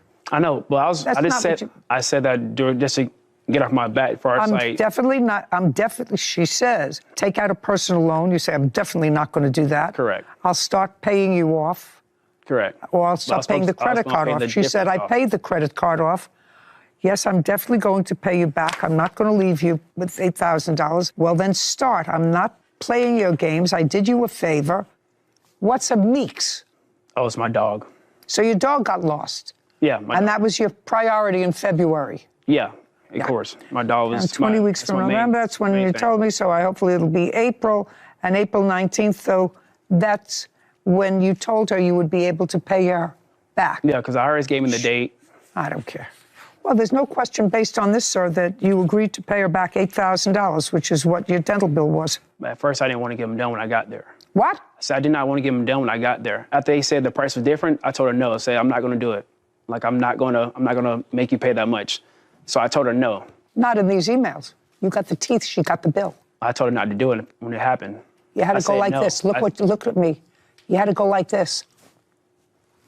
No, she agreed. She said, she said, I'll pay for him. She said, well, we're already here. I'll pay for him. I said, no, I don't want to do it. It's too much money. So I said, no. Listen to me. You said no. You had to go like this.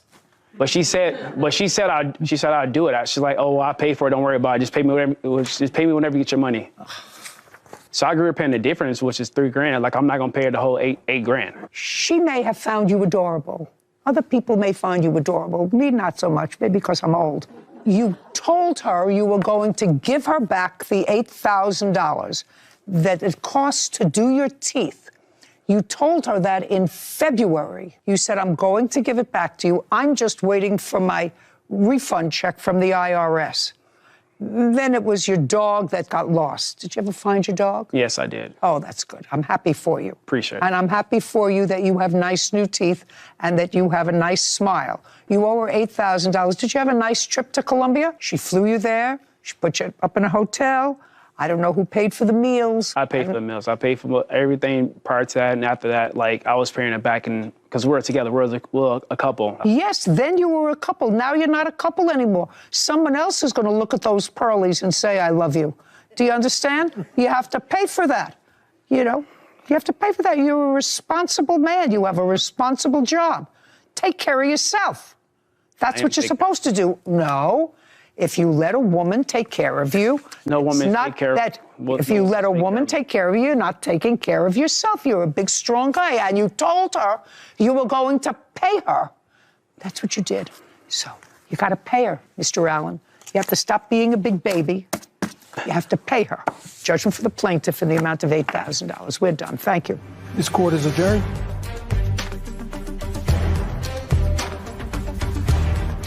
I said no one was there. He was like, well, I just paid you the difference, not the whole full amount. I'm happy with her decision. It was fair. She said, well, I paid for it.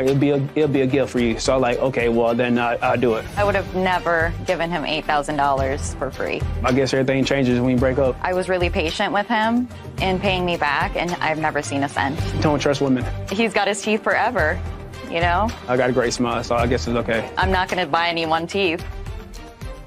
I think it's always risky to go to another country for any medical procedure. I mean, I'm familiar with U.S. laws, not so familiar with Colombia or anywhere else, or the guarantees for any sort of health procedure. I mean, worst case scenario, you don't come home. Best case scenario, you have cheap dental work. So or cheap cosmetic. Exactly, any type of surgery. Yeah, but it's always a risk in multiple forums, in your health, in your payment of money to another country that you're unfamiliar with their entire banking systems and how that works. It seems very complicated. Very complicated. And I don't know if you remember, recently, a group of women went to Mexico. One of them went to have some cosmetic procedure. And it was dangerous there. Yeah. And one of them ended up not coming home. Exactly. At the end of the day, he has the teeth. At the end of the day, he has She has the teeth. credit card bill. Now, at least she's repaid. And I understand why some people, with the cost of medical cosmetic work here in the United States, would feel compelled to look somewhere to get it done cheaper. Sure. And, you know, most people who have any kind of cosmetic work done, whether it be dental or otherwise, interview the doctor or dentist before, have consultations. There you're just going and saying, here I am, it's fix risky. me. And I think that that's a very risky thing to do, although his teeth look terrific. Is suing his former friend, Tony Woods, for car damages after a night of drinking and driving. Court come to order. Have a seat, please. Hello, Judge. Case number 2018, Gray versus Woods. Thanks, Kevin. You're welcome. Everybody sober today? Yes? Yes, ma'am. Yes? Yeah. You? Yes, I'm sober. Yes? Oh, yeah. Most definitely. Everybody. Okay, good. You two gentlemen know each other. You went out for an evening. I assume there was some drinking, and your car got totaled. Yes, ma'am. It is your claim that the defendant was driving your car when it got totaled. Yes. The defendant says he was drinking a little bit, but he says that you don't remember because you were so blotto that you were driving. Right? Yes. So that's what the case is about. Simple. Two drunks, nobody knows who was driving the car when it got totaled. Let's see if we can decipher it. If we can't, I may not care. Because you're not supposed to be in a car when you're drunk. Otherwise, you can kill a lot of people, as we all know. Right? Yes, ma'am. Want to drive drunk and kill yourself, that's one thing. Right? You take a lot of other people down, and sometimes you make it out. So you have to be understanding to the fact that the judicial system really doesn't give a rat's behind if the two of you were drunk and in a car, and neither one of you was together enough to know who was driving the car. Yeah. When did this incident happen? It was November 27th, 2021. How long have you known Mr. Woods, Mr. Gray? I've known Mr. Woods about 20 years, I would say. So you've known him since you were kids? Yeah, since high school. And you have gone out frequently? Yes. Does he come to your house? Yes. You go to his house? Occasionally, yes. Occasionally. And where were you going on the 27th of November? We were going downtown Ann Arbor to attend some festivities from the Michigan versus Ohio State football game. To a football event. Yeah. How did Mr. Woods get downtown? Well, Your Honor, I got dropped off. By whom? My friend. Friend's name? Lauren. And where did she drop you off? She dropped me off in front of the Starbucks downtown where they were waiting because they were drunk. I didn't drink. Just a second. Lauren dropped you off at Starbucks. Where were you supposed to go from Starbucks? We were supposed to go to a club and hang out after the game. So you first went to the game? No, they went downtown right after the game, and I came to meet up to hang out. So it was all after the game? Yes, yes, yes. What time did Lauren drop Mr. Woods off at Starbucks? I would say it was around like 3, 4 o'clock. In the afternoon? I believe so. What time did Lauren drop you off? It had to be about 5:30, 6 o'clock. And when you say it had to be 5:30 or 6 o'clock, how do you know that? Because the game was over.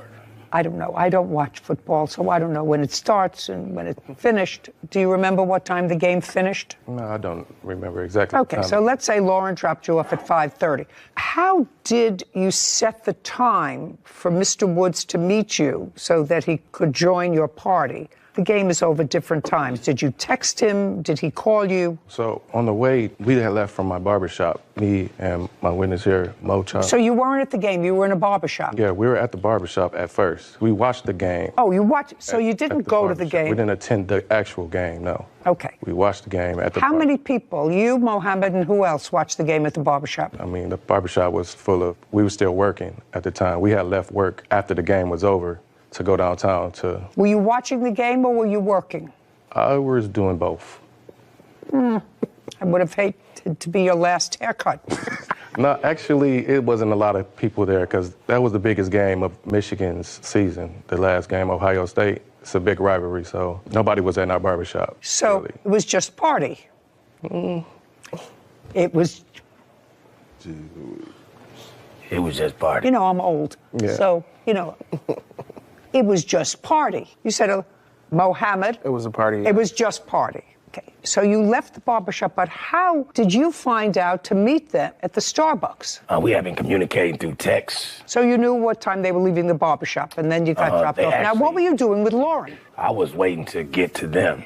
Where were you before? I was at home. I watched the game at home. With Lauren? No, with myself. Well, how'd you get Lauren to take you to Starbucks? Oh, I just asked her and gave her some gas money. Okay, so now you're at Starbucks, you meet up, and who's driving? I was driving. Okay, and that would have been a mistake. Excuse me? That would have been a mistake. I wouldn't get behind the wheel of a car, sir, if I was at a party all afternoon watching a big football game. Ma'am, I wasn't at a party. I was at my barbershop. I know you were at your barbershop. Yeah. Here, look at Mohammed. I know you were at your barbershop, sir. There had been any drinking going on at that time. There was no drinking in the barbershop, Mohammed? There was people participating. Some people weren't. Some people were. I wasn't. I wasn't participating. All righty. Okay. So now you go from this party in the barbershop all afternoon from this very big game, and you pick him up, and where were you going? At that point, we decided to go to a bar. Where was the bar? I'm not familiar with downtown Ann Arbor area, but like it was a bar that was suggested by. Stand up next to him. He's not familiar with a whole lot of things. You suggested a particular bar, Mohammed? Yeah, How far is that from the Starbucks where he was dropped off? about a couple blocks over. Okay, and you were in the car? I was in the car. Were you sitting in the front or the back when you picked up Mr. Woods? I was sitting in the passenger seat at this point. So Mr. Woods got in the back? Yes, he did. And you were going a couple of blocks to the bar? Yeah. Step by step, what happened next? So traffic is jam-packed down there, so we're really just inching to the bar. We get to the bar, we go inside, we have a couple drinks. Okay, so now it maybe 6 o'clock, Yeah. 6:30? Yeah, dark outside. And you have a couple of drinks at the bar? A couple drinks, yeah. What were you drinking? I was drinking water. That's not a drink that they like to serve at a bar. I was a designated driver, so. After we left the bar. Okay, so you were the designated driver, and Mr. Gray was drinking. Yes. What was he drinking? I don't remember what his drink is. You remember what you were drinking? Yes, ma'am. What? I had one beer. Okay. Even he can't keep a straight face. You know, it's hard. It just, don't speak. Now, you were the designated driver. When were you designated the designated driver? Well, think very careful. Before you answer my questions, you know. Okay. I'm already 2 steps ahead of this game. When were you, I've watched you on TV, yes, I know. when were you designated the designated driver? When we left the bar, I was the designated driver. No. So it was when you left the bar? Yes. And who designated you the designated driver? Well, I kind of designated myself. I'm pretty familiar with the Ann Arbor area. It's actually my idea to go downtown, so. So you asked Mr. Gray if you could drive? Yeah, I thought it would be the best idea. And Mr. Gray said okay? Yes, he did. So you drove, and where were you going from the bar? To another bar. Better pickings at the other bar? Just bar hopping, you know, college, downtown, football. Okay, and what's the name of that bar? Where did we go from there? No! Speak, as I look at you. The name of the other bar. Okay, now he helped you with that, right? Yeah, he jogged my memory a little bit. He jogged your memory. Yeah. So if he knew the bar, why did you have to be the designated driver? I don't think I understand your question. It's very easy. You said you were the designated driver because you know that area. Right. I'm saying I didn't remember what bar we went to. I'm very familiar with the area. I just didn't remember what bar we were going to that night. Okay. What happened when you got to the second bar? We had some more drinks and... we had some more drinks? Yes. What was Mr. Gray drinking? You know, I was talking to some other friends that I met up with there. He was off doing his own thing. I don't remember what he was drinking. What were you drinking? Water still at this point. Water. Yeah. I like to stay hydrated. Claims his former friend, Tony Woods, drove drunk and crashed his car. Tony says Daniel was the one driving drunk and wrecked his own car. Okay, so now you had a couple of drinks. You had another glass of water. Yes. Mr. Gray and Mr. Woods both were drinking alcohol. And what happened next? We left there. We went to get something to eat. Where did you go to eat? We went to, what's the name of that place? I don't know the name of the place, and he's not going to tell you. It's a hot dog place. It's right around the corner from where we was drinking. And then what happened there? We got something to eat. Okay, do you remember what time that was? You know, I really don't. Well, you've been already to two bars and a place to eat. So, and if you started out at 6 o'clock, it had to be closer to 9 or 10 o'clock. Right, yeah. Okay, then what happened? Came out of the restaurant. And you remember what you had at the restaurant? I had some waffle fries. And do you remember what Mr. Gray ate? He had a hot dog. And do you remember what Mr. Woods ate? He also had a hot dog. Good. So you came out of the restaurant. Do you remember who paid the bill? I think we all paid separately. Okay, so now you come out of the restaurant. Yeah, we come out the restaurant, we had eaten already. And this when Mr. Woods over here started horseplaying a little bit, charged at me from across the street. You know, I tried to get him Well, just a second. Okay. How did he get across the street? Well, the restaurant was across the street. We parked across the street from the restaurant. Okay, I got it. So I had already got back to the car. Okay. And Mr. Woods over here started horseplaying, and he ran across the street and tried tackling me, and he got me around my waist. I tried to put him in a headlock, but you see the size of his head. And that just continued throughout the night, this horseplaying. No. So he's horseplaying with you. Right. But you get into the car. You said if you continued all during the night. What I want to know is, from the place where they got hot dogs and you got waffle fries, did you get back into the car? We did get back into the car. We went one more place. Okay. Now, when you got back into the car, after the 2 dogs and the fries, who was driving? At that point, I think I was still driving. Not think. I don't want to think. I believe I was driving. I dropped myself off to my next destination because I separated from them two. You went to one other place? Yeah. With them? With the 3 of them, yes. And when you got to the other place, you went in or you did not go in? I went inside, yeah. Okay. Did you stay there? I did stay there. And what about the 2 of them? They went wherever they went. Back to the barbershop, I believe. And you were the designated driver. Up into the So you were drinking the water. Yes. And they were both drinking alcohol. Yes. Yes. Yes. What do you mean, yeah? You go to at least 2 bars, maybe 3. You have a whole afternoon of drinking at a barbershop.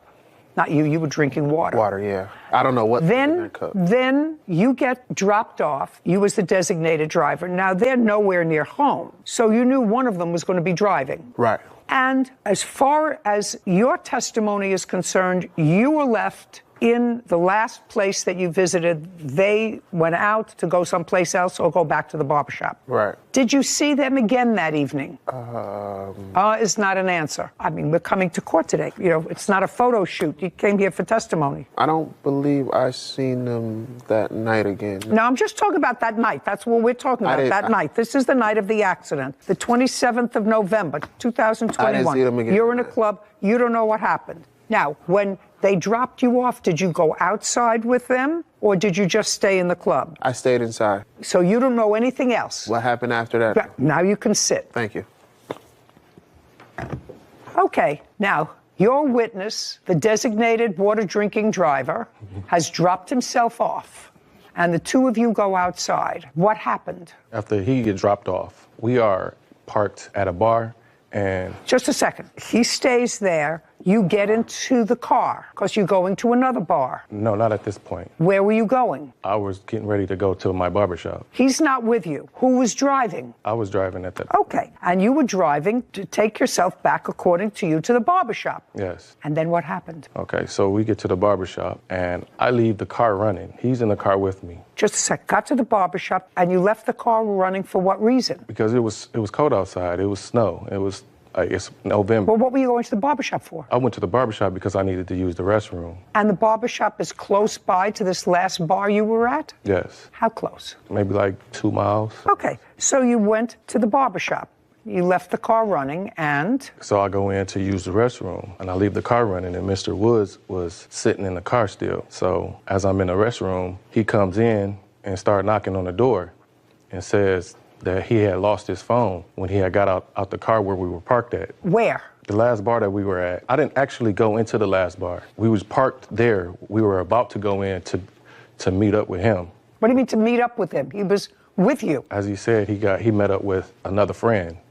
He didn't tell me that. He said you just dropped him off at the other bar and you weren't going in, just he was going in, you dropped him off. That's what he said. No, he went in. I understand he went in. All right, I never went in the last bar. Okay, you didn't go and neither did he. Yeah. Well, I'm asking you, he said I lost my phone someplace. No, where we were parked at, he got out the car for a second. I never got out the car. He got out the car for a second. And what was he doing when he got out of the car for a second? He thought we were about to go in, but I told him that I needed to use the restroom. So he got back in the car. But at some point when he got out the car, he dropped his phone.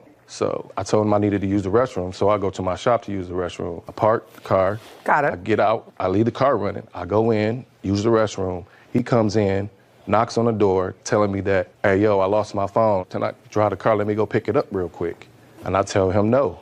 Like, just wait, I'll be out in a second. So he leaves. I hear the door open and close. I'm thinking that he's just going to sit back in the car. So when I come out of the restroom, my car is gone. I call him, and he's not answering the phone.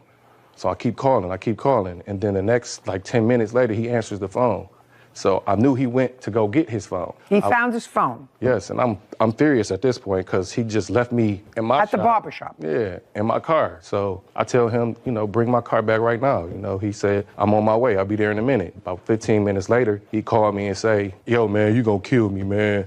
I just crashed your car. I'm sorry, bro. Mm-hmm. And I had to walk all the way to the accident scene to the car where he crashed my car at. Now, you have an accident report? No, I don't have an accident report. Why? Because we never called the police. That's because probably a good It idea. wasn't involved with another car. He just hit a pole. I understand that. That's still an accident report. The only reason you don't call the police is because both of you were drinking. Well, I wasn't driving the car at that time. When you were driving the car to the barber shop, right? Yes. From the last bar where you dropped Mohammed off, you were driving. Yes. I was not drunk, though, Yana. If you're not drinking, it's sort of an interesting thing. Everybody's definition of drunk is different. Your friend Mohammed said that he was the designated driver, so he was just drinking water. That's what he said. That's what Mohammed. Which suggests to me that we had a full day of drinking, starting at the barbershop, watching the game, from the game to 2 or 3 bars, then for a bite to eat. No, I wasn't drinking at the barbershop. I didn't start drinking until we got to the first bar. Okay, so now you started to drink at 6 o'clock. Now it's 10 o'clock, and you've been drinking from one place to another. I'm just saying you got behind the wheel of the car and you had been drinking. Now, did you hit a pole? No, Your Honor. Okay, now you tell me your version of the events. Gray has accused his former friend, Tony Woods, of driving drunk and wrecking his car. Okay, now you tell me your version of the events. Okay, first off, I ain't eat no hot dog. So I never. You didn't what? I never had a hot dog. Never ate Okay, hot dog. strike the hot dog. No hot dog. Whitney, he denies the hot I didn't dog. eat a hot dog either. Yeah, okay. Okay. Denies the hot dog. Okay, so for what happened after they got in the car, first, they were very drunk. Just a second. You don't have to tell me. All 3 of you were drunk. I wasn't drunk yet. Okay. By the time the car got trashed, you were drunk. Let me tell you what I believe. Okay. So that you can pick it up from there. Okay. I believe that Mohammed was dropped off at the last bar. So there came a time at the end of the evening when it was just the 2 of you. I don't know who was driving. I don't know who was the passenger. But I believe that they dropped him off because otherwise Mohammed, who appears here as a witness today, would have had a better story. Because he says, I don't know what happened afterwards, because I wasn't there. So there was a time at the end of the evening that just the 2 of you were in the car. Okay. That's what I believe. Okay, can I tell you before that part, though? Because he was driving down the wrong way of the street. But there's no question in my mind he shouldn't have been behind the wheel of the car. And that's when I lost my phone and my wallet, and we were wrestling in the street. He actually attacked me. Let's move forward. Okay. There came a time when just the 2 of you were in the car. Okay. When was that? Well, we were sitting in front of a bar that we were about to go to. I got out the car, and I dropped my phone. At that time, I asked him to take me back to get No. You dropped your phone. And you didn't know you dropped your phone because if you knew you dropped your phone, you would have picked it up. Right, correct. Right. So then you got back into the car. Driver's seat or passenger seat? I was in the passenger seat. And Mr. Gray was driving? Yes. And Mr. Mohammed was at the bar? Yes, he was with a friend. He had gone to the bar, so it was the 2 of you. You're in the passenger seat, he's driving, and he's drunk. Yes. And you went back to the barber shop for him to use the restroom. Just follow, because there was a time when you wanted to go back to look for your dropped phone. Do you understand? Correct. Now, he goes back to the barbershop. How long was he in the restroom before you realized that you had dropped your phone? About 5 minutes. And you realized that you had dropped your phone because you tried to make a call while you were waiting for him. Correct. And it was snow on the ground, correct. It was snowing, and he didn't have a frankfurter. Yes. So now he's gone in to use the restroom. You go and look for your phone. You see how easy this is, like, it's like fishing in a fish tank. You went inside, and what did you do when you went inside when you realized that you had lost your phone? I told him, let's go get my phone, and he drove us and went and got the phone. Okay, so he came out of the restroom. You got back into the passenger seat of the car. Correct. And he got into the driver's seat of the car. Correct. And what happened? Then we called Mohammed to try to meet back up with him after we got my phone. And then... No. Step slowly he turned. Step by step. inch by inch. Now you're in the car, on your way back to the bar where Mohammed is to look for your phone. I got drunk. I think I blacked out after that point. Not according to your answer. According to your answer, you knew exactly what happened, sir. What do you mean you blacked out? You signed a sworn statement. I know we got the phone. I got the phone back. Well, I know you got the phone, so you had to have driven back there successfully to get the phone. Yes. And is it at that point that you get back into the car and you blacked out? No, it was just I got really drunk after getting my phone. Like after that, You don't remember what happened? I remember getting my phone and being drunk. Like, I got my phone. Okie dokie, there we go.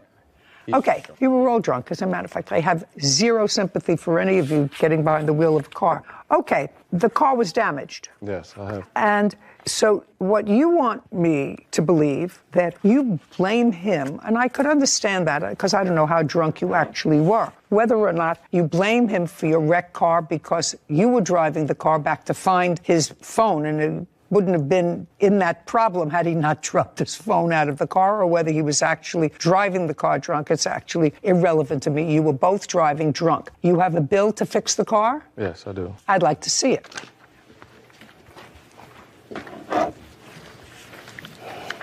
And I have pictures of the accident. Okay, so, yeah. So the bill was $5,500. And you had insurance? Yes. And the insurance paid for how much? I had no fault insurance. So you didn't have... I didn't have collision. Okay. You didn't have collision, so you had to pay $5,500, which you paid. Yeah. Divide that by 2. $2,750. That's what I thought. So, Mr. Gray, there are some lessons that you learn, and I don't know whether other courts would agree. I have to make a determination as to credibility, and quite frankly, I can't determine between two drunks who's telling me the truth. Because on the 27th of November, both of you were in no condition to drive a car. And I can't tell who actually drove the car at the time that it was wrecked. But I do know that you drove the car from a club to your barbershop, and that neither one of you stayed at the scene, called the police, because both of you were inebriated and knew that either one or both of you were going to get busted for a DUI because you both drove the car that evening. What? Ma'am, I was not drunk at the time that this happened. I did go to the bars, but I wasn't in the bars drinking. That I had one beer. $2,750, we're done. This court is adjourned. I feel like he kind of got the story wrong because I wasn't drunk, but... I think that was very fair. I feel like, the judge was very reasonable. I had one beer that day, but, there's a limit to, being drunk in the state of Michigan. It was just one of those drunk things, but we got it taken care of. I wanted to make him look like my vehicle. It was very snowy outside, and, something happened, and I don't remember. I didn't do anything. I just called a tow truck and tried to get the situation solved. And I'm very happy to get this case behind me. Satisfied I got something out of the deal. I don't know. Hopefully we could get back to being friends. He's a good guy. I'm surprised you gave them anything. Unclean hands don't deserve money from this court, as we've seen time and again. So I'm surprised, really, that you gave him even half of what he was asking, because you couldn't tell which one of them was credible, if either of them were credible. And so what are you supposed to do? I guess splitting it down the middle was, I understand why you made your judgment, but I would have taught him a lesson, given him nothing. Interesting. Drunk driving is nothing to play around with. Yeah. Very serious. Okay. I'm glad in the DNA it's getting tougher rather than softer. Oh, yeah. Okay, good. Yeah. You may be right. You may be right. I just felt that they were both at fault. Mm-hmm. And either you leave the parties where they are, or you say both of you have to hurt a little. Yep. I understand. But I actually understand. Friend and handyman Brandon Hall for check fraud and filing a false restraining order. Court come to order. All rise. Have a seat, everyone. Hello, Judge. Hi. Case number 2046, Rapp versus Hall. Thank you. You're welcome. Ms. Rapp, not a very difficult case. The defendant was a friend of yours / did some work for you. It's not really relevant how you met him. It was sort of through a social situation. And it is your claim that over a period of time, Mr. Rapp forged your signature to several checks, Correct. And then when confronted by the fact that you've discovered these forgeries and asked him for money, he filed a restraining order against you to keep you away from him, and you say that the restraining order was a false one, and you want to be compensated for having to deal with that. I do. I missed work. Just a second. So I'm going to deal with the restraining order first. When did you file a restraining order, Mr. Hall? I believe it was the 17th of July. Of this year? Yes, ma'am. So not so long ago. I'd like to see the paperwork that you filed in support, just the paperwork that you gave to the court in support of your restraining order, why you were asking for a restraining order. Okay. Don't tell me, is that what you filed with the court? Yes. I'd like to see. So let's just be clear. You filed all these documents with the court when you asked for a restraining order? Yes. Okay.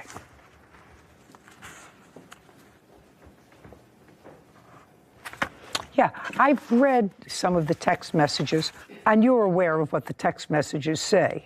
Yes. I assume you're aware of what they say. Uncross your hands. Oh, yes. And that part of your application for damages as a result of filing a false restraining order is denied.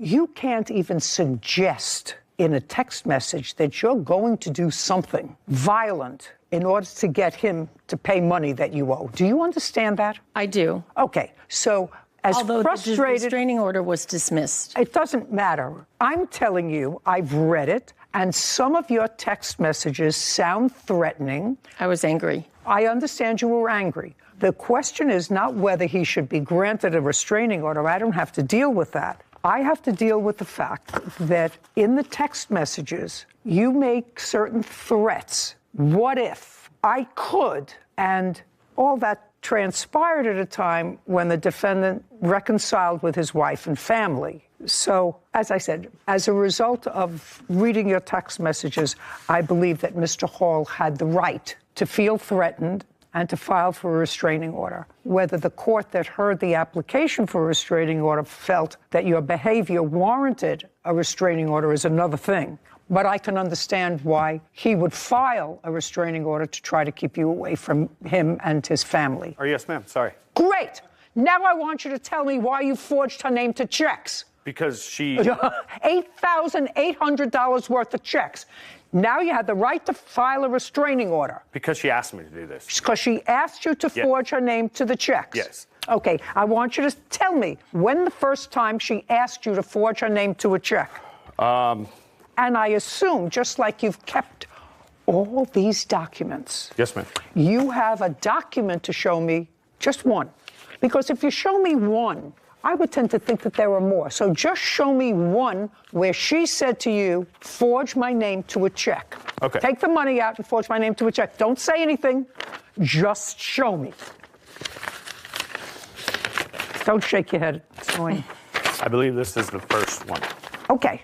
So in that one, she asks you to sign. Well, maybe. What are you showing me? The check. I don't want to see the check. You know how you kept these text messages that you texted back and forth and back and forth?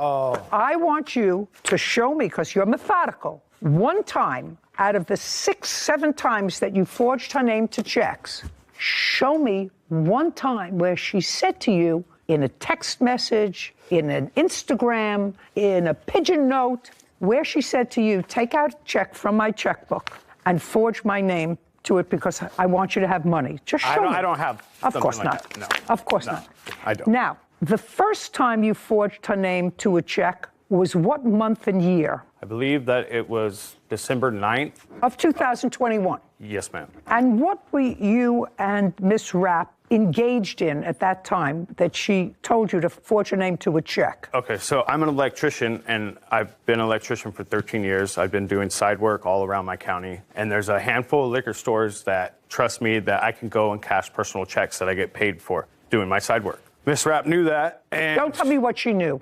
Okay, all right. So she would be locked out of her account for one reason or the other. And she would ask me, like on a Friday, she wouldn't be able to get access to her money. And I knew she had money. Well, she couldn't get access to her money, so these weren't your checks you wrote out. You wrote out her checks. It'd Right. be frozen out whether you went to take out money or she went to take out money. Right. Also, on a Friday, the liquor store would not deposit these checks until Monday. So I cashed these checks for her to give her cash. Did you ever have sex with the plaintiff? No. Do you think she wanted to have a relationship with you? I think so. Okay. I don't know. What makes you think so? Well, the text message. The text message. The text message that she said to you.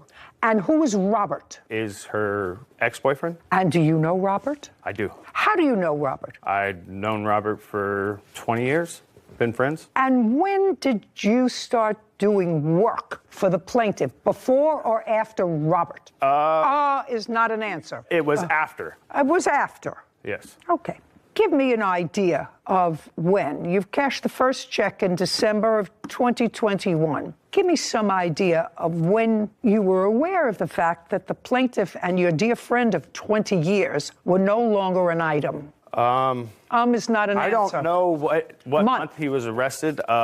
So Arrested for? June, maybe. Arrested for?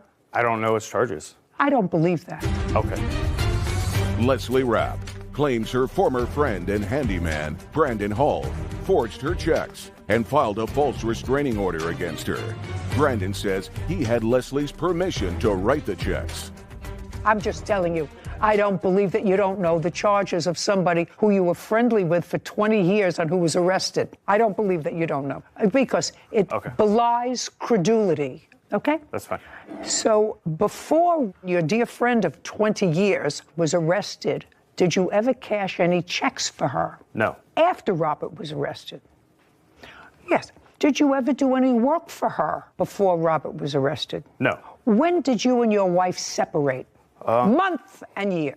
Maybe February of 21. And were you still together with Robert in February of 2021? Yes. And when did you and the lovely Robert separate? Robert was removed from my life August 11th of 21. The defendant acknowledges in his answer that he forged your name, not only your name, your signature, but wrote out checks, actually wrote out in his own handwriting, checks in the amount of $8,800. Yes. And he acknowledges that, but he says they were because you asked him to, or it was for work he did for you.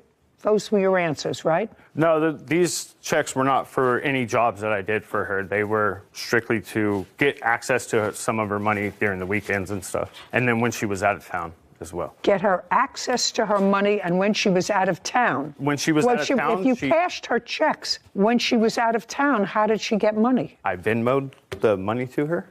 Okay, so that you have a record of, that you Venmo'd the money to her. Yes. I'd like to see it. I'd like to see it. Here you go. Here's all the Venmo deposits. Her sending me money. To her. No, not. Just a second. Try not to confuse me. I'm an old person. I want to see only the monies, because she's going to show me the checks that you forged. And contemporaneously, which is a close period of time, with those forged checks, you would have put the money in her Venmo account. On a couple of different occasions, yes. Just a second. Just show me those cases. She's going to take out the checks that you forged. And those checks should coincide date-wise with the Venmo transactions. Am I doing that right? Venmo. Yeah. Venmo. Yes. Your Honor, I don't see where I have the ones that I deposited in her account. These seem to all be her depositing into my account. Duh. Yeah. So Okay. I do have. So let us understand this, Ms. Rapp. Did you ever give him permission? The answer is yes or no. No. Did you file a police report? Yes, I did. You did. I'd like to see a copy of the police report. I haven't. Then we're in good shape.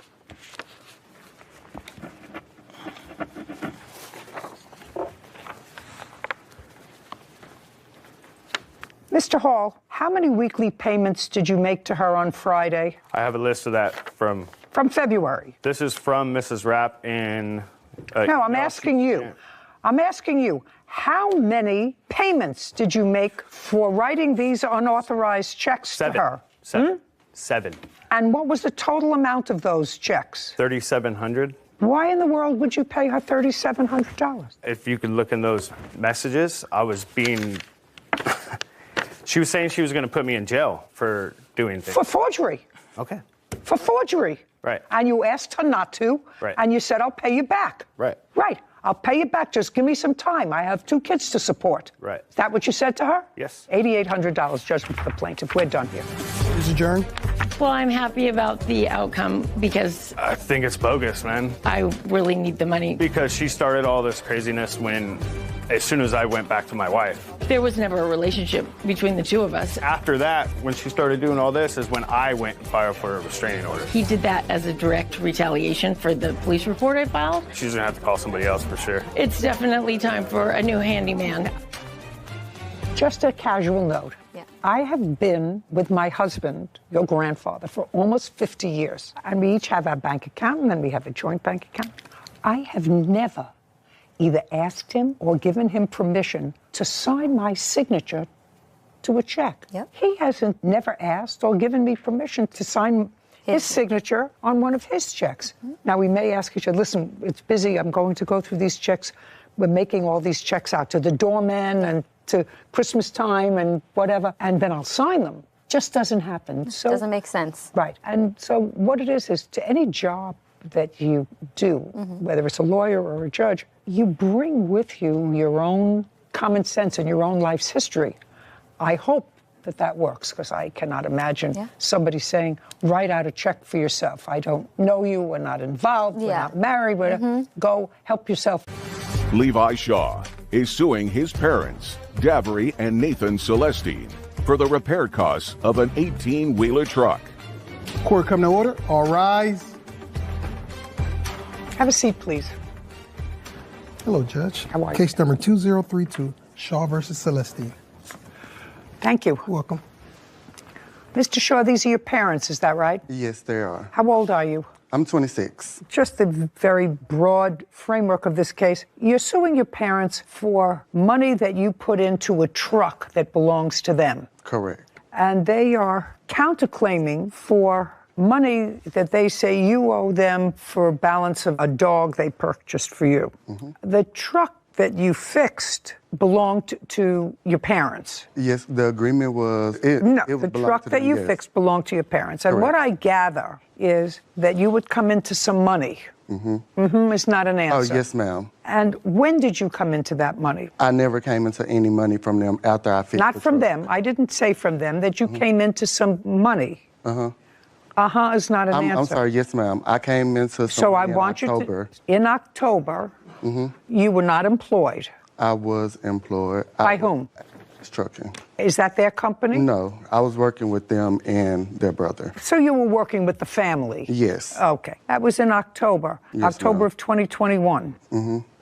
Is not an answer. I mean, yes, is ma'am. an answer. I'm sorry. And how much did you come into? About $10,000 for the month of September and October. And then your father said to you, I assume, you should take some of that money and buy a 16-wheeler truck so that you... No, ma'am. Well, how did that happen, sir, that you got possession of your parents' truck? So Did you try to buy a truck on your own? Yes, ma'am, I did. Okay, And in that what deal month? failed. Just a second. In what month did you try to buy a truck for yourself? January. January of 2022? Yes, ma'am. And tried to buy a truck so that you could have your own truck for long hauling and business. Yes, ma'am. And you went to a dealer and you found the truck that you liked, but you didn't qualify for financing. Yes, ma'am. Okay, and how much is a new truck? That truck, it wasn't new. It was a 2015, and they priced it at $60,000. 60. Yes, ma'am. And you told your parents about that? Yes, and ma'am. There was a discussion that they had an older truck that wasn't running. It needed minor work. It needed... was told to me. Okay, so they said to you it needs minor work. Was it running? It was running, but the diamond seal was cracked, so eventually the truck was just going to break down completely. Okay, so you took that truck with the understanding that you were going to repair the truck, and then what? To make money. But So you would repair the truck and then use it? Yes, ma'am. And you would keep most of the profits from using that truck? I mean, I'm trying to understand what the agreement was. My dad, Nathan, told me that the truck was only going to be worth $4,000 to fix, which was a diamond seal. It needs some bushings. It needs something for the exhaust pipe. And I was like, okay. But when the dude kept calling me for the truck and he was like, okay, this needs to be done. But you took the truck into a mechanic? Yes, ma'am. And did they give you an estimate? Yes, ma'am. Okay. Before or after they did the work? They gave me one before, but I don't have that estimate, but I have the one for after. You mean after they completed the work, they sent you a bill? Yes, ma'am. Well, that's not an estimate. An estimate, sir, is when you go in and say, here's a truck. I want you to give me an estimate of what it is to have it fixed. Mm-hmm. And they give you an estimate, and then you determine whether or not you want them to do any or all of that work, right? Yes, ma'am. Okay. I would never bring a truck into any mechanic or to any dealership mechanic and say, fix it. When they was calling me, telling me additional problems that was wrong, I would call them, which I have my phone records that show that I was also calling them once the dealership called me to fix the truck. Well, because some just a stuff second. on the truck wasn't able, like it needed a new gear, it needed new transmission was messed up on the truck. Just a second. All I want is what you're telling me, that your father told you to go ahead and fix those things each time you got a call? Yes. Okay, so you would call him and your father would not say to you, well, how much is that to fix? Well, yeah, he was, but I had already had a settled amount that I told him that I was willing to spend, which was $10,000. Well, did you spend $10,000? The truck was actually over $10,000. I understand to fix it, but you actually spent $10,000. You actually spent the $10,000. $10,900 to be exact. To fix the truck. Yes, ma'am. And you have the truck. Yes, ma'am. And I think the truck was $13,000 to fix. Yes, ma'am. So you paid the additional $3,000. Yes, ma'am. Now the truck is running. Yes, ma'am, it's running. It was running before, Your Honor. But it's running now better because ma'am. there are. Yes, ma'am. Because using it. Just a second. I can only hear from one of you. He said the truck is in use. You said no. It's not used, or is the truck? No, Your Honor, I misunderstood what you said. I thought you was talking about the repair. You saying is the truck operable now? Yes, it's operable, but it's not on the road. It's not on the road? Who Yes, cares ma'am. if it's not on the road? Oh, yes. The idea Ma'am. was he was supposed to fix the truck and supposed to be able to use the truck. Yes, ma'am. Is he able to use the truck? Yes, he's able to use the truck. Okay, great. When was the last time he tried to use the truck? He never tried to use the truck after it was fixed. He said that he no longer wanted to be a part of the deal, to give him his money back. Okay. I have something.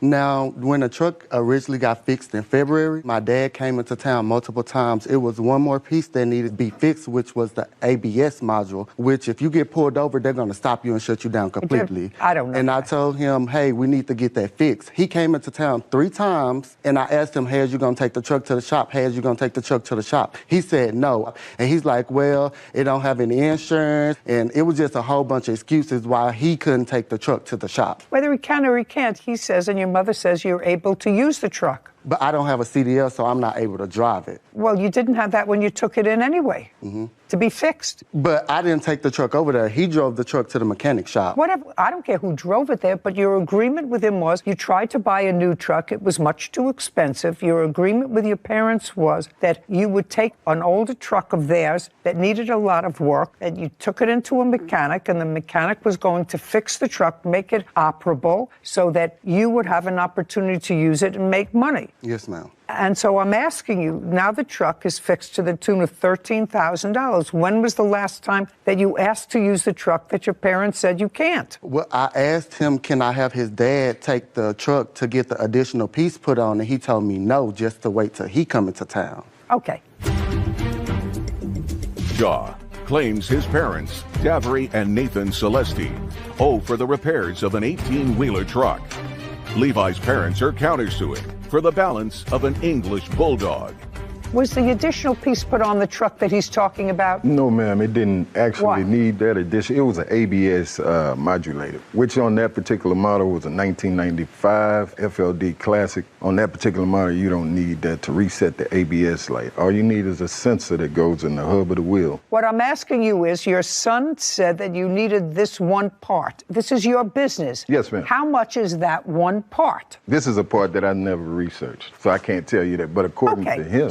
Perhaps I didn't ask you anything. Perhaps you can tell me. The part was $900. That was returned back. It was never returned because they wouldn't let me return it because it's dealing with wires. So when I asked them, can I return it, they said no. And I had a text where I texted her and I said, hey, they will not let me return this piece. Return what piece? The ABS module. They So- will not let me return it because it's electrical and they do not accept returns on electric pieces. So is what you're telling me that you bought this piece for $900? Yes, ma'am. Okay, and that it wasn't necessary. You didn't buy it from him. No, but I don't know if it was necessary, but what the mechanic told me and what You the can't tell me mechanic- what the mechanic told you. Well, I'm just saying the mechanic told No, me you that it can't needed. tell me what the mechanic told you.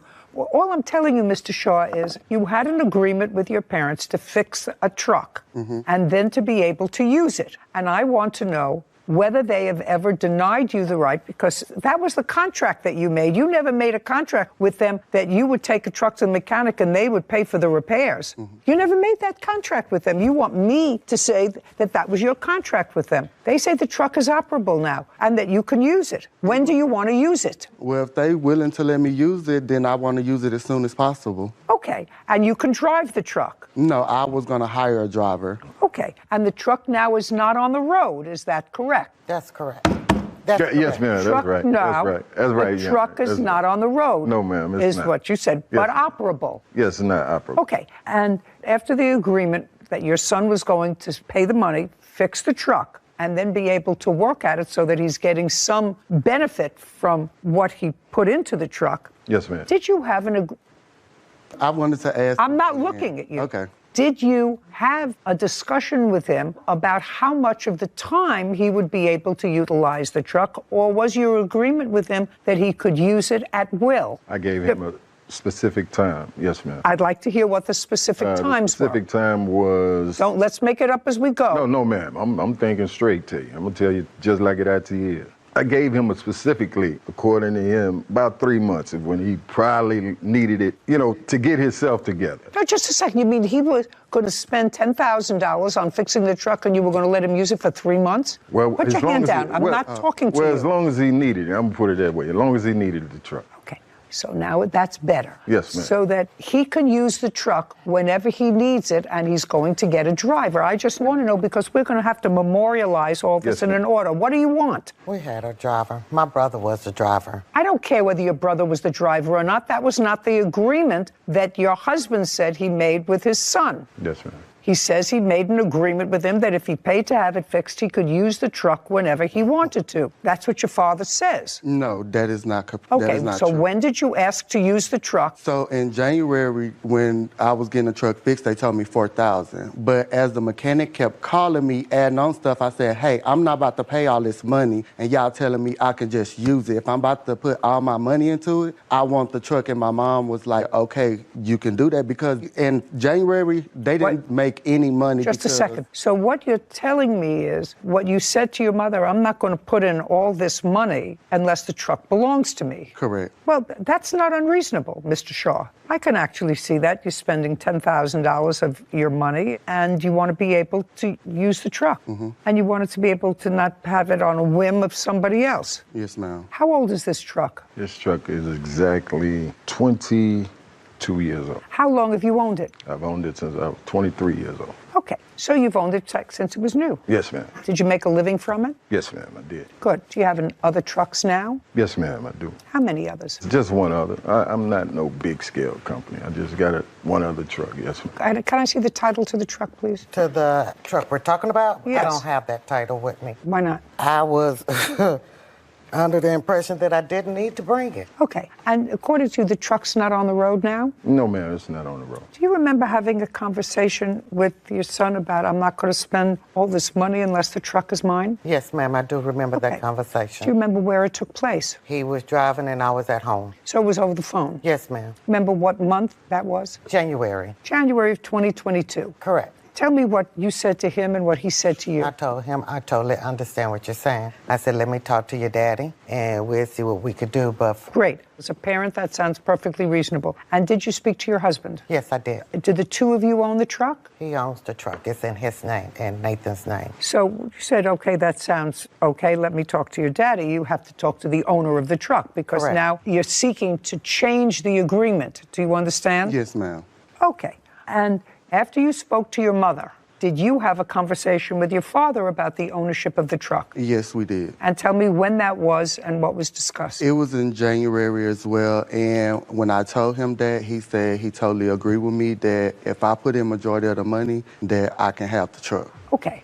I want to tell you certain things sort of ring true to me. If I were a young person and spending all my money for a business, because this is the business that he was going to be in, he was going to hire a driver and he was going to take a certain amount of the profits, I could understand him saying to his parents, who now have a truck that they're not using because it's not on the road, I'm going to spend all my savings, it looks like, because the initial estimate was $4,000, but it kept going up and up and up and up and up. So if I'm going to spend all this, put your hand down, if I'm going to spend all this money, I'd like to own the truck. And in response to that, his mother said, and acknowledges that she said, it sounds right to me, I'm going to speak to your father. And according to you, you spoke to your father, and your father said, sounds okay. Yes, ma'am. So you went ahead and spent the money. Yes, ma'am. Okay. Levi Shaw says his parents, Davery and Nathan Celestine, owe for the costs of repairs to an 18-wheeler truck. Levi's parents say he never used the truck, and it is still not fixed. I'd like to see the bills for the truck. Oh, I have it on my phone. Well, what is that? These was the bank statements because at first they was countersuing for insurance as well. So I was showing bank statements where I had sent them money. So that's what these was for. But I have it on my phone, but I don't have it in the statements. Well, I need it.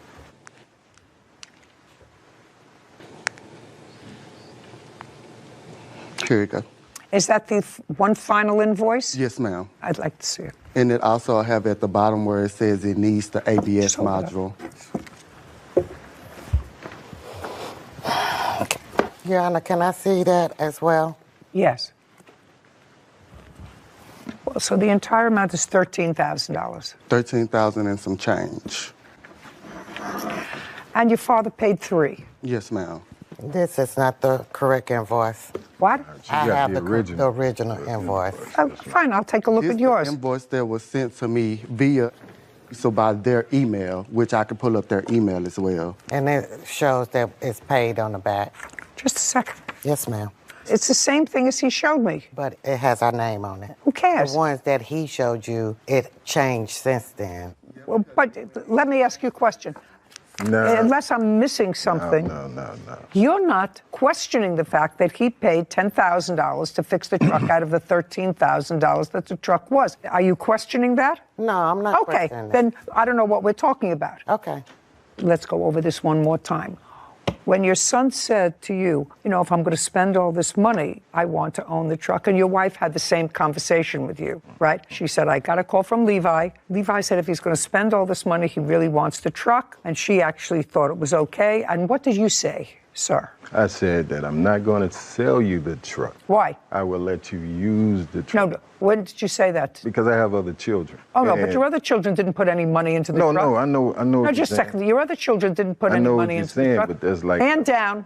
He didn't ask me to buy the truck. Okay. He asked could he use it. Just a second. He was going to sell it to my uncle because when the repairs got done, they actually didn't have enough money because I had $8,000 saved up. They took $4,000 of my $8,000. That you got paid back. Yes, but they didn't have the money, so when you just... Mr. Shaw, I don't expect you to talk to each other. I don't expect you to talk to him. Yes, ma'am, I understand. It's very easy. I believe that you changed the contract with your son from a contract where he would pay for the repairs, which was supposed to be $4,000, and then you have the use of the truck, to the fact that he was going to spend $10,000, which was all of his money. Put your hand down. I'm not... This 22-year-old truck that you've had since it was new was going to be his. And I am going to craft an order to the Department of Motor Vehicles to reissue a title in the truck to him. Do you understand? He's going to take that order. He's going to get a new registration for the car and a new ownership. Unless you want, put your hand down. This is not a. This is not. It's not. I don't understand that. Well, I got other children. I got 5 other kids. Do you want me to say it's slower? Your Honor. And I say, what about the $3,500 that we put into it? You're absolutely right. Okay. But it wasn't $4,500. It was $3,500. 35. I'm sorry if you didn't hear me well. Man. You are absolutely entitled to that. Dude. I believe you are entitled to that. He put in 10, that's his truck. I made, Yana, I worked all my life with that truck. I don't care. I worked all my, I don't care. He's not going to spend his $10,000 I done made over $1 million fix your with the truck. truck. That's ridiculous. I want you to stop it. Say, man. Hey, man. How can you tell me Now, to stop are on we something I going- worked blood, sweat, and tears on? He finna take. I need a break. That's the judgment. I'm not entertaining your counterclaim. That's the judgment of the court. You get title to the truck. You can retrieve it as soon as you change the registration of the truck. However, in order to do that, you have to give your parents the $3,500 that they put into the truck. Do you understand? Yes, ma'am. Your Honor, Good. what about We're this done. dog? We're done. This court is adjourned. We're done. We paying for this dog. We're done. It's over. Okay. We paying for this dog, and he's not giving us nothing. Let me explain something to you. The reason, let me explain something to you. The reason that I'm not hearing your counterclaim is because the two of you were disrespectful and didn't listen to me. Oh, yes, you did. That's it. We're done. All right. My actions of my response to what she was saying wasn't nothing being disrespectful towards her. I'm very glad she ruled in my favor. It was the initial, the thought of giving up my hard-earned possessions. It was because I did try to work it out before we came to court, and they was like, no, we're not going to pay you nothing. I never would have thought in a million years sue my parents, even though they, my parents whooped my butt. But that was just something you had to go through back then. It saddens me. I'm in disbelief that my parents did that to me. I didn't think that they would do that. I mean, I'm not sure. I don't know his plans. I can't talk that. If you do business with family, make sure you get contracts. I sympathize with the plaintiff's position on this because modifications of contracts are supposed to be allowed when there's a change in circumstance. So it's not like he was attempting to change the contract every Friday or for no reason. He thought that it was going to be $4,000. It turned out to be $10,000 to fix the truck. And as such, he wanted a bargain for exchange. That's a lot more money than he initially intended. So that conversation makes sense to me, that conversation between his parents, that I know we had agreed to this, but now with this new information, this is what I'm comfortable with. Is that okay? I think so. I think that is a common sense interpretation of what happened. For a truck that cost $60,000 20 years ago, to put in $10,000 to it is not nothing. That's a big investment. Well, it probably isn't worth more than that. And the condition that it was in before he had it repaired, their position was unreasonable because now they have a fixed truck that their child paid for. And with the animus between them, it doesn't seem to me as if he's going to get any benefit from the bargain. So the modification of their original oral contract, which I think happens occasionally when circumstances change, as long as both parties agree. And I actually think that both the mother and the father said okay, and then something happened that I don't know about. Don't want to know about. And I don't want to know about it. But I think it's fair that he had possession of the truck since he paid them. And Robert Burrows are suing their former friends, Marina and David Quadra, for illegal eviction and property damage. Court come to order. All rise. Have a seat, everybody. Hello, Judge. Case 2072, Burrows versus Quadra. Thank you. You're welcome. Mr. and Mrs. Quadra, you were living in a home, in a house? Correct, a townhome. That you didn't own.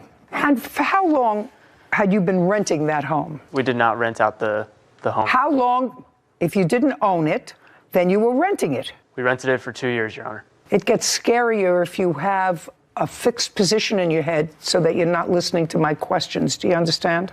Yes, Your Honor. When did your lease start? July of 2020. And when was it to terminate? It was terminated August 1st, 2022. And it was terminated by an eviction? Correct. And you were evicted because the landlord said that you sublet the apartment to these people and their family? Correct. And they were people who you knew, both in the military? Just him. What do you do? I'm a federal employee. And you? I'm active duty, ma'am. But you knew each other from work? Correct. Where did you move in August? National City, Your Honor. How far is that from your prior residence? It's about 30 miles south, Your Honor. Are you in a home that you own or that you rent? We are still renting. How much are you paying in rent? $21.50 a month. You have a signed lease? We do. When did that lease start? August 1st, 2022. And why did you choose to live in National City? It is closer to where he is stationed. It is also the... Shh. Don't speak. Yes, Your Honor. How much closer? To his job. To his job? It went from a 30-minute drive to a 15-minute drive. Okay, so that's better. Correct. You were evicted. You were served a notice of eviction on what date? They let us know a month before August. They gave us a 30-day notice. Now, did the plaintiffs have any furniture in the home that you were evicted from? Prior to us being evicted, yes. Yes, prior to your being evicted. And what furniture did they have? 2 dressers and a bunk bed. Anything else? That's as far as furniture. And what furniture did you have in there prior to being evicted? A full living room.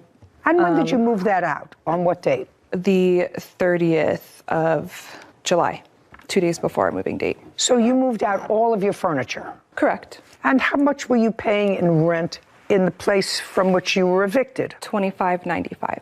Oh, I didn't write that down. How much were you paying in the new place? The place we are in now, $21.50. So you're paying less rent? Correct. It's substantially smaller. And substantially closer to his place of employment? Correct. Good. Now, do you want to tell me your version of how they came to be living in your house? We received a call one night. It was very late, 10 p.m. Robert was very upset, crying. He had nowhere to go. He? Correct. Robert had nowhere to go, and Kelly was asking for a divorce. He asked if he could crash on the couch. We have a toddler at home, so I asked him to sleep in our guest bedroom instead of the couch. Okay. He stayed that first original night, and the next day he needed to job hunt as he was jobless. We offered to watch his child. He looked for the job and came home. He asked us if he could stay for a while in that guest bedroom until he got onto his feet with the job.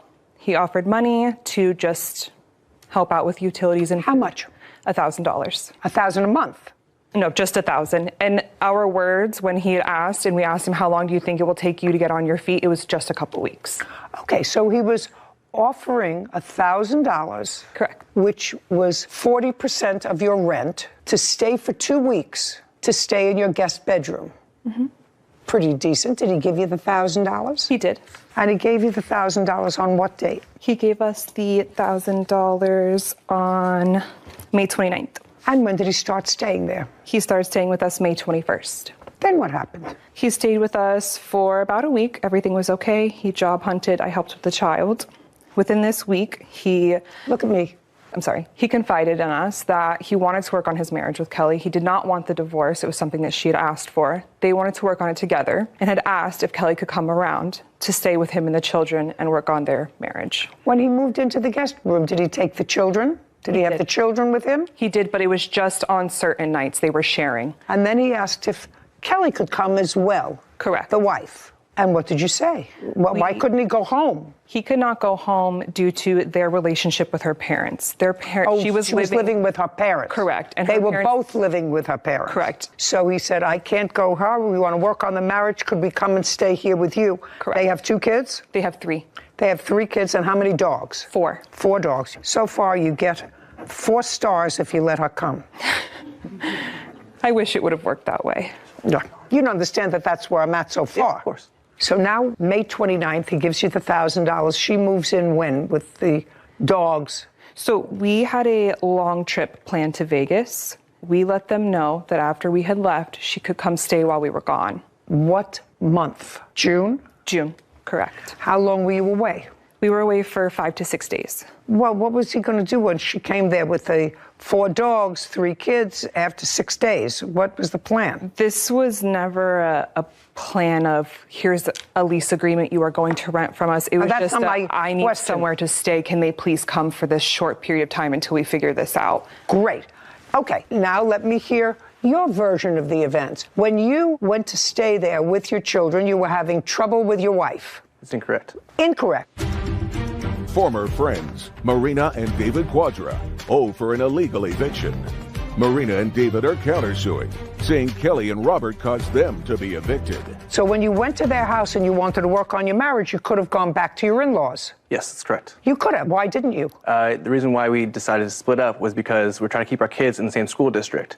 So with having 4 dogs, that's impossible to keep in an HOA. So she decided to go with her parents. I decided to stay back to finish the school year with the kids, still being in May, so they can finish in the same school district. That's why I decided I needed a mailing address so that they could stay in the same school district. So you mean this discussion that she just said to me about you having problems, marital problems with your wife, that never happened? Irrelevant. It's just... No, that's not what I said. What I said was, because I believe her. I believe that that's what happened. I believe that you called her and said exactly what she said. She told me. I mean, I didn't have to have Whitney read it back. I believe that that's what you said. So I don't want to hear baloney about school districts. You were having trouble with your wife. No, ma'am. No. No. And you didn't tell her that. We had been moved out of our old place of 6 years in El Cajon, and we were trying for 6 months to find a new place. So yes, it does put a lot of stress on a relationship, but we did not have any marital. Mr. Burrows, you know what my strong suit is, and there's no question that the cameras just caught your face. My strong suit is being able to spot a lie from a mile away. And I'm telling you that there's no question that you called her late at night and said, I'm having trouble with my wife. She asked me for a divorce. Can I come and stay with you? There's no question that whether it was true or not, I don't know, because clearly you're a liar. So maybe it wasn't true, but that's what you told her. Your Honor, may I speak? You want me to call your parents? Please do. Would you like me to call your parents? I'm just asking you, would you like me to call your parents? No. Of course not. That's an easy thing for me to do. Part of what was going on was that we lived in our home for 6 years, and the homeowners had moved back in, and so they asked us to leave, and we had been actively searching for a home. So yes, it did put a bit of a strain on our marriage, and I took my dogs with me so that I can keep my operating business at my parents' house, because I am a dog boarder, dog sitter, and I did not want to shut my business down. And during this time, tensions, little things happening at my parents' house. So I said, you need to go see if you can rent a room or find somebody that can help you in the meantime till we can actively keep searching for a place for our family. We tried 5 different homes and we didn't. I don't care. What I said to your husband was he lied to me. Because there's no question that he called, and whether it was true or not, that he said to your friends, I need a place to go. Do you have a place that I could stay on the couch? There's no question he said that to her. That is true. Yes, that is true. Okay. Well, then I want you to introduce your husband to the truth. Is it true? It's something that he hasn't met, because that's not what he told me what happened. Correct. So that was a mistake of his. That was a mistake. And you know what happens when you lied to me once? Your case is dismissed. Because what you're suing for is being evicted, and you go, blah, blah, blah, blah, blah, blah, emotional distress. You lie to me once, your case is dismissed. Now, we're going to come over here. You have a counterclaim. Your counterclaim is money owed for property damage. Correct. And for damages for eviction. Because what happened was your landlord evicted you because she comes with her 4 dogs, 3 gerbils, 2 parakeets to your house, and the owner of your condo doesn't want her any more than the owner of their last condo. Of course. Didn't want them. Got to save your money, buy your own house, so you can have as many dogs and parakeets as you like. You moved into a place that's nicer? Absolutely not. Tell me what the papers said when your landlord notified you of the eviction. Do you have them? We do. I'd like to take a look at them. Yes, no problem. There was also in that piece of paper a $250 fine through our HOA from the whole commotion that he caused the day of asking them to leave. Just a second, you were a month-to-month tenant? Correct. You didn't have a lease for 2 years. You were a month-to-month tenant. We had a year lease, and then when the year was up, we moved month to month. They didn't evict you? No, they just gave us, they asked us Just a second. Your lawsuit is for damages, punitive damages for an eviction. You weren't evicted. Well, we were asked to leave if we... No, they just decided not to renew your month-to-month lease. Due to the... I don't care what it was due to. Listen, if I owned a property and you let 3 kids, 4 dogs moved into my condo for 6 days, I wouldn't renew your lease on a month-to-month basis either. I don't care whether they were there for 2 days, 4 days, a week, or a month. You understand? Understood. Okay, so there was no eviction. So the punitive damages for that, forget it. Money owed for property damage. When they moved out, what did they damage? And how much did it cost you? There was a hole in the molding from moving the dressers down our stairs. They bonked it, bringing it out angrily because they were mad that we asked them to leave. We have the letters from our landlord stating everything that they had to deduct from our deposit. Just a second, a hole in the wall. And how much was the hole in the wall? The molding was... No, just look at the paper and tell me how much was the hole in the wall. The painting was $180 and the molding repair was $200. Now, did you damage the molding when you were moving a dresser out of the house? Not that I'm aware of. Okay, not that you're aware of. You want to try the truth now? Was there a hole that you created moving a dresser out of the house? When David and I were moving our dresser over the stairs, down the stairs. Who's David? The defendant. So you were moving out the dresser with him? Careful, introducing you to the truth. Did you move the dresser with him? I did help move the furniture. Your case is dismissed. The I would think with counterclaim, the the counterclaim likewise is dismissed. We're done. Thank you. This court is adjourned. I take it as a win. The initial suit was them against us. Their suit got dismissed. We lost a lot of things and a lot of wages. That was just us being good friends. We definitely learned our lesson. We will never help another crying husband on our doorstep claiming divorce again. People that are offering to be nice to you in times of need don't charge you. They kind of cried, oh, marriage and divorce the whole time, knowing that we're young and married. It's something we take seriously in our lives. And we're still trying to build our lives back. I should actually make a party to introduce all those people to Mr. Truth. I agree. There's a lot of mismatch. Stuff. Doesn't make sense. If you're going to stay with a friend for a few days, you don't bring a bunk bed and 2 dressers. I've stayed with friends for a couple days, long weekend. You bring a bag with some clothes. Even with your kids. Yeah, you don't bring furniture. You don't bring any of that. So there's a lot of discrepancies. Things that didn't make sense. And if it doesn't make sense. Giovanni Costello is suing his former friend, Jacob Knapp, for dental and medical bills. Court come to order. All rise. Have a seat, please. Case 2110, Costello versus Knapp. Thank you. You're welcome. Mr. Costello, you and Mr. Knapp were out drinking in the park. Yes. Date and time. The date and time was around 3 a.m. and it was on 9/11 of 2021. And you've known Mr. Knapp for how long? Roughly 9 years. We started off playing high school baseball. And when had you first met up on September 11th? I can't remember the exact time. I would say around maybe 7 p.m. Where? At a bar over in Old Town Pasadena. We weren't meeting up. Just a second. Yeah. So you were in a bar in Pasadena, 7 p.m., just the two of you, or were there more people? No. How many were there in the whole group? I had around 5 or 6 people in my group, and we went All to a friends? Bar. Yeah. And you? He wasn't a part of that group. But you were at the bar? No, ma'am. I was at work when he contacted me. Okay, so so you were at the bar starting at 7 with your friends. He wasn't there. Yeah. Okay, what time did he join you? It wasn't, I couldn't tell you the exact time. Approximately. About an hour later. At the bar? Yeah, but it wasn't a text or anything like that. He just happened to go to the same bar. No, ma'am. What ended up happening from the start, I was at work. He contacted me via text. I don't Do you have that text? No, ma'am. I tried to erase the whole memory from my mind, so I deleted all the pictures and all the text messages. Oh, well, that's unfortunate. Yes. That's unfortunate. I've never done that, by the way. You know, wanted to erase something from my mind, so I didn't just say I'm not going to think about it anymore. I've never done that. Did you ever do that, Sarah? I have not. You have not? And she's pretty efficient with text messages. Did you ever do that? Never have I done that. No. Well, you must be unusual, sir. Okay, so you met at the bar. What time did you get there? Well, my shift ended at around 9 o'clock. What time did you get to the bar? 10 o'clock. And when you got to the bar, you met Mr. Costello. Yes, ma'am. He had a few friends with him. How long did you stay at the bar? We were there till 12. Okay, so Mr. Costello, you had been drinking from 7 until about 12. Correct. The answer is yes. Yes, of course. And what's your drink of choice, sir? Beer. What else?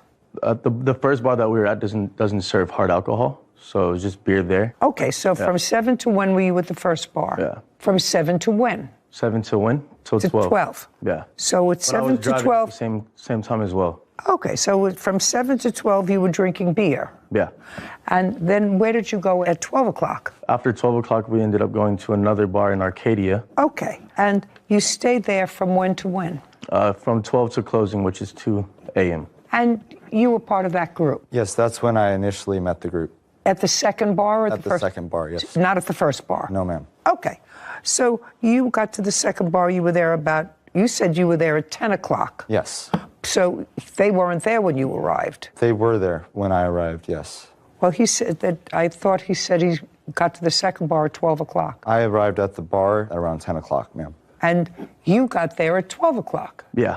Yeah. So by the time you all got together and left the bar, you had all been drinking, you for a very long time and you for a shorter time. Yes, ma'am. So from 10 to 2, so 4 hours. And what's your drink of choice? 10 to 12, Your Honor. I apologize. 10 to 12. Where did you go at 12 o'clock? 12 o'clock is when we had all decided to go to a park, kind of a low-key area. No, he said that he went to a bar between 7 and 12. Am I correct, Whitney? Did he say? 12. He said you were at the bar, first bar, between 7 and 12 drinking beer. That's what you said. Correct. You said the first bar only served beer. Is not an answer. Yes, is an answer. You say at 12 o'clock you went to a second bar where you had alcohol between 12 and 2.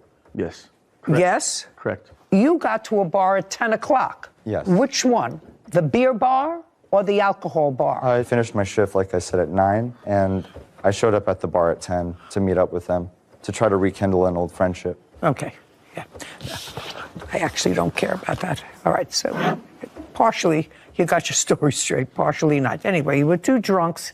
Now it's after 2 o'clock, and you decide to go to a park. How many people went to a park, and what park? It was the same amount of people that I was with from the start. And you were along at the park? Yes, ma'am. Yes, it was. Okay, did you take any beers to the park, or you went without them? You took beers to the park. The answer is yes. Yeah, the main reasoning of going to the park was after the bar had closed, Jacob mentioned to the group that he had beers with him. So that incited us to go to the park and have some To continue beers with him. drinking. Exactly. Yeah.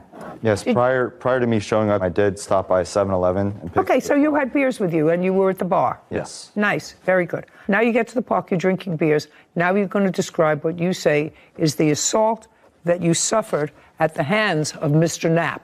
Now, I want you to know my feeling before you tell me the story. Okay. I usually don't get myself overly exercised about what drunks do in a park. Do you understand? Mm-hmm. I know that you may be all exercised about it, although I'm not exactly sure you're all exercised about it. So if you really are, I'm going to listen to you. If you're not, we just eliminate this case. Do you understand? Yes, ma'am. Flo claims his former friend, Jacob Knapp, owes for dental bills after being hit in the mouth with a beer can. Okay, go. You're in the park, drunk. He's in the park, drunk. Yes. And to state I was not drunk because I was driving my witness here. I want to tell you something. If you were drinking from 7 to 2, you were drunk. I hadn't been drinking the whole time that I was there. Let's go. So going into it, I was sitting at a park bench with Maureen here. And then I had another 2 friends that were on the other side. And we're hanging out. They had the 2 across from me got up. They went further into the park, and I was sitting with just her alone. And I was just about to show her a video off my phone. Next thing I know, I get hit in the face by a beer. After that occurs, I reach to my mouth to see something's wrong there. And I feel that like a part of my tooth is missing. Okay, and that's what we're talking about. Yeah. That's the assault that you're talking about. Yeah. And you allege that Mr. Knapp was the one who threw the beer bottle. Yes. Okay. It was a full beer can. A can. Yeah, not bottle. Did you report this incident to the police? I did not take it to the police Just because... a second, I'm just asking you. Oh, sorry. The answer is no. No. I disagree. Disagree that he went to the police? With his story. Okay, I'll get there. Okay, so now you get hit in the face with a beer can, step by step. You look down, you look at your tooth. Realize it's chipped. I say out loud, my tooth is chipped. She doesn't... Don't tell me believe it not at first. about she. Just you. Just me. I noticed it was chipped. And then after I announced that it was chipped, several of my friends, I guess, went towards him. And You didn't tell me anything about him. You didn't tell me. You just said you got hit in the face with a beer can. Yeah. That's all you said to me. And he was the only other person that was standing right there, besides her sitting next to me. So you didn't see him throw the beer can at you? There was no one else there. I'm just... Yeah. Oh, sorry. I didn't see him throw it at me, but there was never a case of... No, you didn't. Of anything. That's all. Yeah. You didn't see him throw it at you? No. Okay, go. From the park, Your Honor? Take it from All the right. park. So Now I got 2 drunks in the park, maybe 3. there was actually more than just 3 of us surrounding the table. Just a second. Me and him. Go slowly. Okay, sorry. Slower. Let me take I it don't down a know notch. table. I have no idea what you're talking about. So, as he was saying, we were sitting at a park bench. I had brought the beer. The beer was next to me. He had asked me to toss him a beer.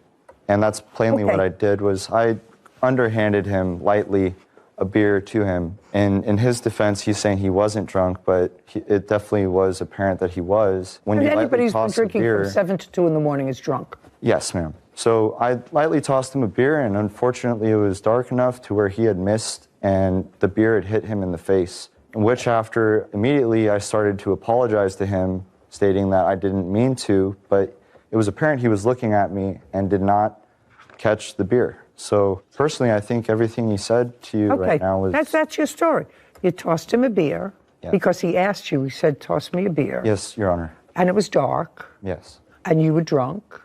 And he was drunk. I wasn't drunk, Your Honor. I had 4 beers within the time of 10 o'clock till when this incident happened. You know, I'm not real comfortable with that, sir. Okay. Because according to you, you had been drinking for 4 hours.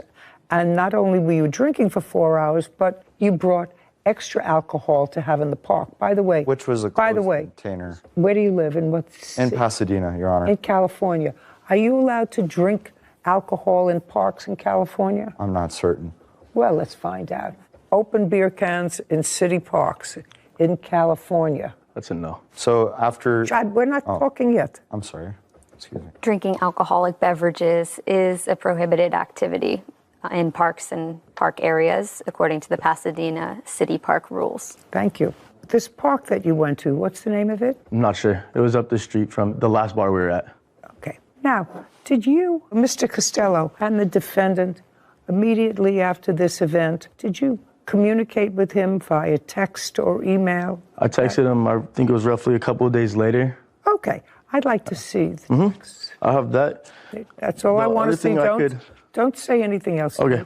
Just show me the texts that you sent him a couple of days later. There it is. Okay. Thanks, Kevin. I'd like to see these texts from your phone, and I'd like to see all your text messages starting September 14th. It's right here. Of 2021.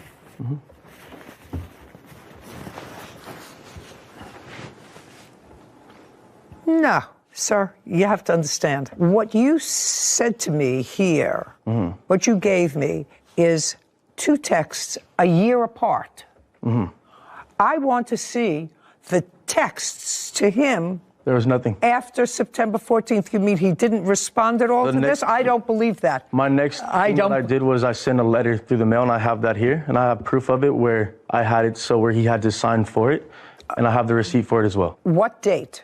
That one, I can pull it up right here. I'm sorry, what letter? I never received a letter. Just a second. So what you're telling me is that I'm supposed to believe that after you sent this email on September 14th, which is 3 days after the event, he never responded to you and you never sent a follow-up email or text. That was the letter. And in the letter I gave him... Shh, just a second. Okay. Oh, here. Take this back. It's nonsense. I don't want to see something prepared for litigation, sir. You said you had a document that you sent to him that he had to sign for. If you sent him a letter, return receipt requested, then you have a return receipt requested with a signature on it. That's a document that you prepared 2 days ago. I have the receipt in here. Let's get it. Okay. I never signed such document. Just don't shout out again. Yes, ma'am. It's annoying, and I'm annoyed enough with this case. I'm sorry for being so unorganized. Me too. Yeah. I'm sorry you're so unorganized too, or disorganized. Oh, here it is. Great. Certified mail.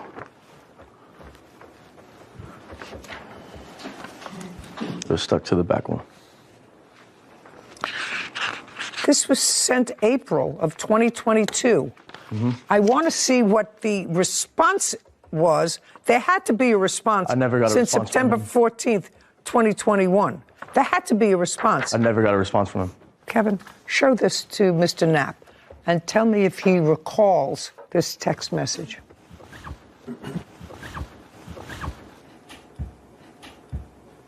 Your Honor, no, I do not remember getting this text. Why would you respond a year later?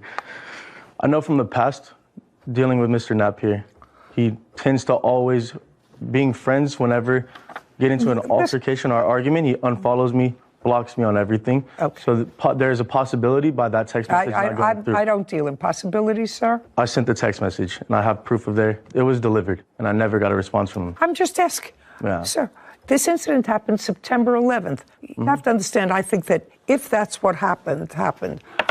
I tend to believe that the defendant did not just willy-nilly take a can and fling it at your face. I want you to know that I don't believe that. Giovanni Castillo has accused his former friend, Jacob Knapp, of hitting him with a beer can. Jacob says Giovanni asked him to throw it. Okay, it is more likely than not that you were sitting with this lady who, according to you, you were supposed to drive home.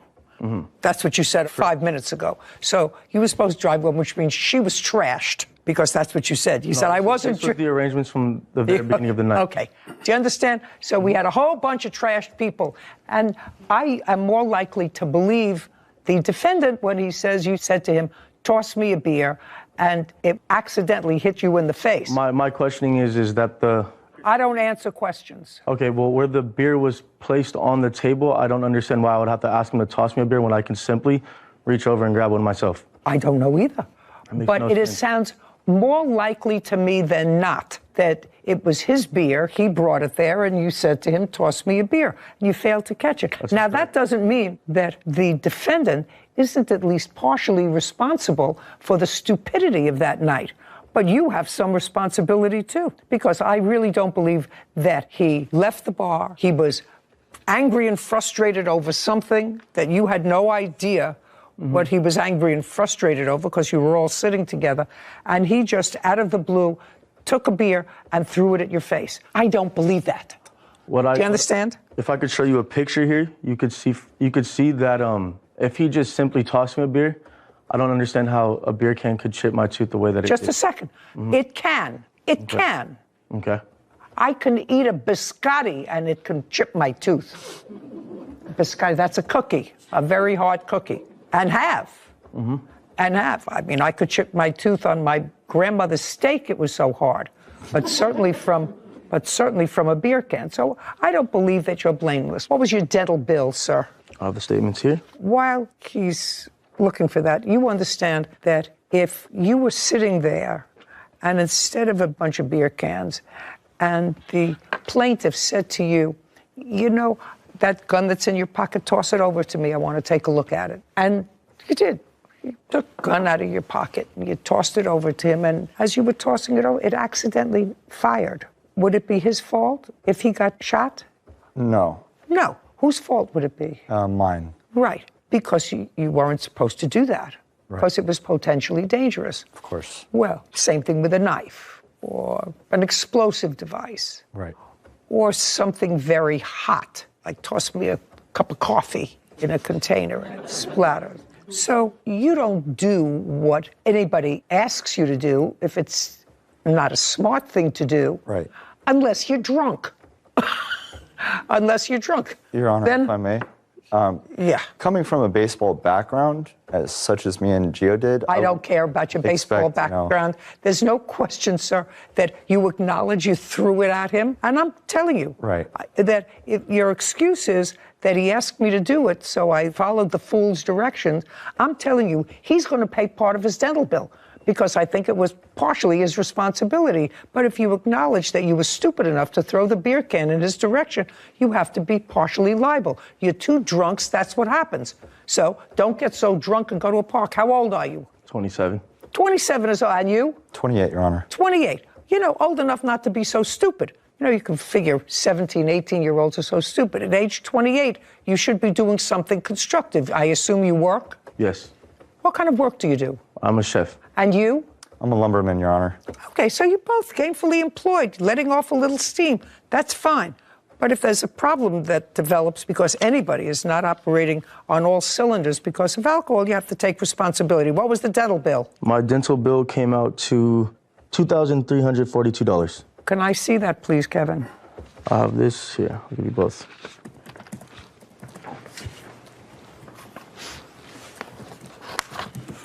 Was any of this dental bill covered by insurance? On the dental, no. Okay. Anything else? My wholeheartedly truth is I didn't ask him for a beer. I had no problems. I was avoiding him the whole night for the most part because from the past, Jacob has had a way worse drinking problem than I've ever gotten to. I went out that night solely to have a couple drinks, hang out with friends, The night went longer than expected. Very nice. Judgment for the plaintiff in the amount of $1,171, which is half of your dental bill. You pay half. Don't get drunk. You're too old to get drunk. I don't believe that he maliciously threw this at you. I think that you asked for a beer, tossed it at you, and you missed. That was his stupidity and yours. We're done here. Thank you very much. Thank you, Your Honor. This court is adjourned. All I did was I underhand lightly tossed it over to him, and that's really what happened. I did nothing wrong to deserve to get a beer thrown in my face like a baseball. Unfortunately, he chipped his tooth, and so it was unfortunate. I said, hey, Jacob, look, like, you chipped my tooth. Like, look what you just did. No more drinking in the parks, guys. Not to do it again. I think this situation is the exact reason cities like Pasadena have rules about drinking alcohol in parks, because like you always say, it's not an on purpose, it's an accident. But a lot of times there are certain things that can increase the probability of an accident happening. True. And I think drinking at 2 a.m. in a park probably is one of those things. That's true. So so many times rules and regulations don't seem to have any substance of reason behind it. But this certainly is an example of why. Jeremy DeTorres is suing his former employer, Chad Young, for unpaid wages and filing a false restraining order. Court come to order. All rise. Have a seat, please. Case 2140, DeTorres versus Young. Thank you. You're welcome. Mr. DeTorres, according to your complaint, you did some work for the defendant as a plumber. Didn't work out, and he terminated you, and he owes you some wages. Yes, ma'am. The defendant says that while your work in the beginning was okay, you were never an employee of his. You're an independent contractor. That's the way he sets it up, and he's going to explain that to me. That he paid you your wages, even though the last job that you did cost him an awful lot to repair. He was not happy with the quality of work that you did, and his counterclaim is for vandalism, something that happened with his truck, work hours lost due to your incompetence. That I'm not going to hear, sir. You know, you make a choice with an employee, and if it turns out to be something that is less than satisfactory, then you let them go. But the one who I assume suffered from what you call lack of quality work that he performed was the person that you were working for. Was that a private residence that he was doing work in? Yes. Yeah, a bunch of private residents. Yeah, that's the person who suffered. Yes. Yeah, sure. Okay, so we're going to make this as easy as possible. From what days to what days did you work? I worked for Chad from June 13th to August 3rd. And how much were you supposed to be paid? For those 3 days, $840. And that's for 3 days' work? Yes, ma'am. Did you say June 13th? Yes, ma'am. To August 3rd? Correct. Well, that's more than 3 days. No, his wage he owes me from August 1st to August 3rd is what he did not pay me for. Okay, and where did you work during those days? Multiple residents. Okay, do you have any sort of a call log from him? I do. It's right here in my Do you dispute that he worked from August 1st, 2nd, and 3rd? Yes. You dispute that There was one day he actually did one of my jobs for a couple hours that day. Doesn't matter. He has a log. Half a day for one day. Did you pay him for that half day? I did not, because the job was done incorrectly multiple times. But he did that job. Okay, now, do you have a log? As in? It's some sort of a work log. You have a business. You have people who are general contractors. You get a call. You don't have a payroll because you pay these people independently. Do you pay them in cash or check? Both. Well, how did you pay him? Sometimes it was through a cashier's check and sometimes it was cash. Okay, but never through a company check where you deducted Social Security. No, because I 1099 all my employees, so they're all self-employed, so they have to do all that on their own. I do understand. I mean, you're not the inventor of this whole system, sir, of paying in cash. Okay. Are you one of those independent contractors? Yes, ma'am. Stand up. How long have you been an independent contractor? I've been contracted with Chad since July 5th. Of what year? This year, 2022. Oh, so short term. Yes, ma'am. Does he pay you in check or cash? No, look at me. Check it first, and then later on it became through Venmo, and then it's gone back to check now. What kind of check? Cashier's check. Just a straight cashier's check with nothing taken out. No, ma'am. No, I go to my bank to get all that. What? I go to my bank to get the cashier's checks, and sometimes I Venmo him the payment too, just to pay. I understand, but sir, you're not the first person who I know who pays their people in cash and says that you're independent contractors. You're independent contractors. I don't want to know about it. What name do you use for the cashier's checks? My personal name. Is this the first time you've worked for him? Yes. Okay, let me see what you have for August 1st, 2nd, and 3rd. Where did you work? Come on. There were multiple residents, ma'am. Well, you have to tell me so that he can answer. He said that you worked half a day that he didn't pay you for. Yes, ma'am. So let's say that's a full day. So that's $200. Okay. See, he would email it on his work phone, and I'd follow the addresses there. Well, then you would have it on your phone. My short notes Just on this. a second. Then you would have it on your phone. It was his company phone. He took it back when he came to my house unannounced and told me that I was fired. Redeemed his truck. Got my tools out of his vehicle. Okay, just a second. Do you have your phone? I do. I have my personal one that I. What about the phone that you took from him? No, that one's actually broke, so it's been with Mo for the past week. Let me see the notes that you have that you took. Yes, ma'am. Fascinating. It's my shorthand, ma'am. How do I know what dates these are for? It was all on his phone, ma'am. Well, that's not him to have to prove, sir. I wasn't able to prove anything when he took his phone back. I just had that's the notes when I was employed for him, as I wrote down. It's not helpful to me. Yes, ma'am. So far, the only thing that he's acknowledged is that he owes you a day's wages. Yes, ma'am. Just $210. The other part of your complaint is a false restraining order against you. Yes, ma'am. Did you file a restraining order against him? Do you have a copy of what you wrote in your restraining order? I do. I'd like to see it.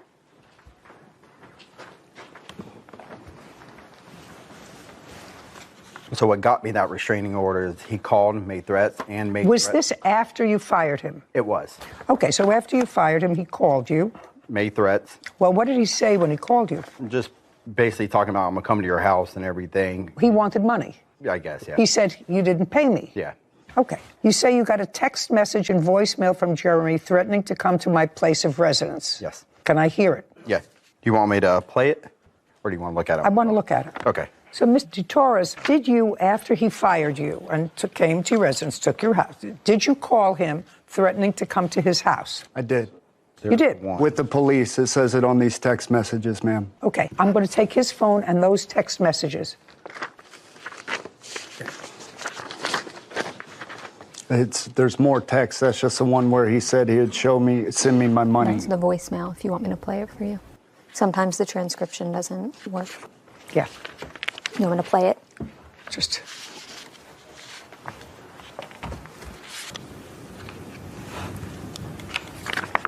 Hey, bro. I definitely worked more than 9 hours for the last week that I worked for you. I'll be contacting my... Play with me. I'll show up at your house. Yeah, that's a threat. With the police. Just a second. That's a threat. Yes, ma'am. Okay. I've had more. That's a threat. I had more incidents before that as well.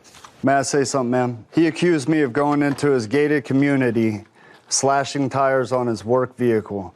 I stated that I was going to come to his house after, if you read my text, I said to him, hey, bro, I think I misunderstood your text message.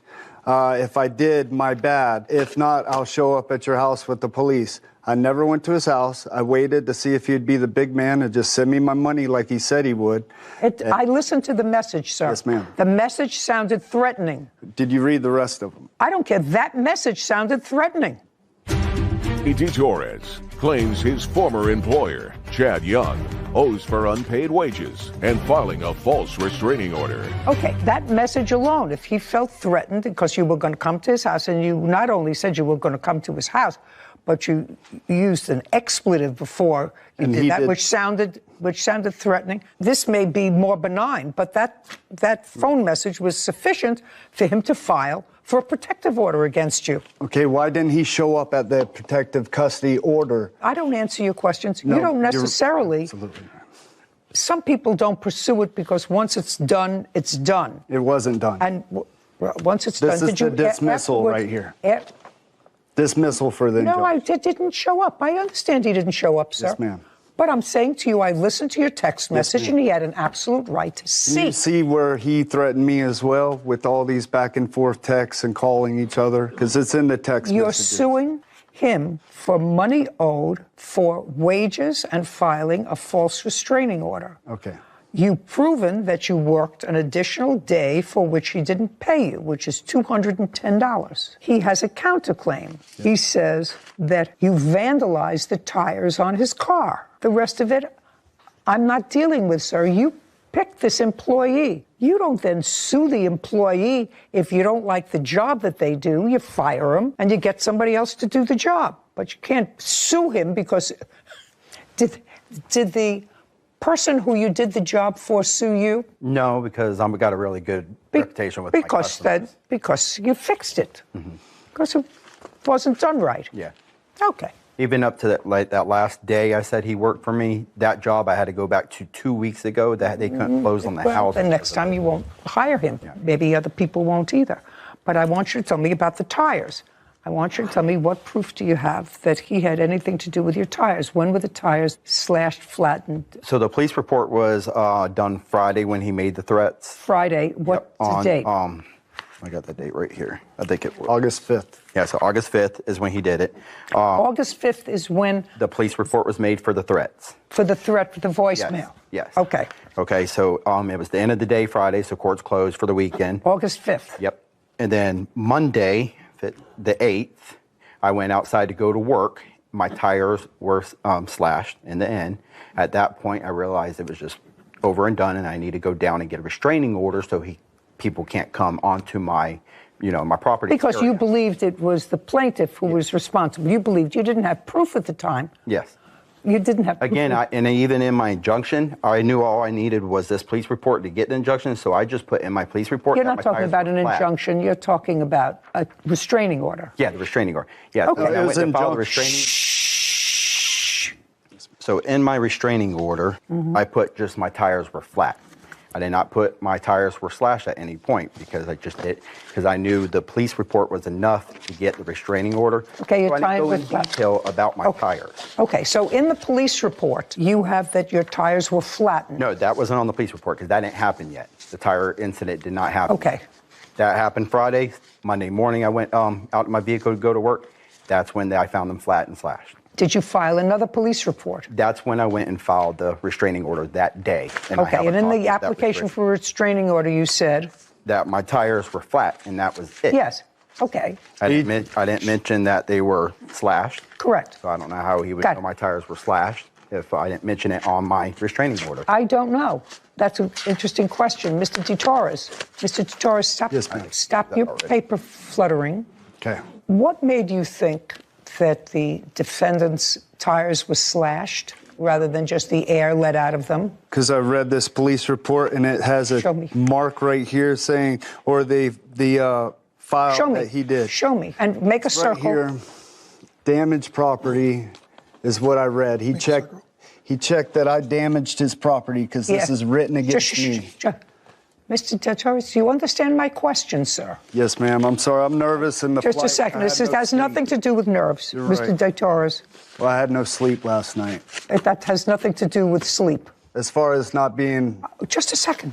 Yes, ma'am. What I'm asking you, Mr. DeTorres, is where does it say here that his tires were slashed? In my mind, somebody writing that against me, flattened tires, what else would it be? He lives in a gated community. Well, that could be... Where's the surveillance showing me that my leg injury, the way I walk, is very distinctive, okay? If he's got proof that I slashed or flattened his tires, I said slashed. It's the same thing as flattened in my mind. That's the way I think. The way I read that, that's just how it came out of my mouth. But you have to understand that that's not what this says. Okay? It says that I damaged his property. He said damaged his property, and you said slashed tires. Okay. Okay? Yes, ma'am. How much were the tires? $450.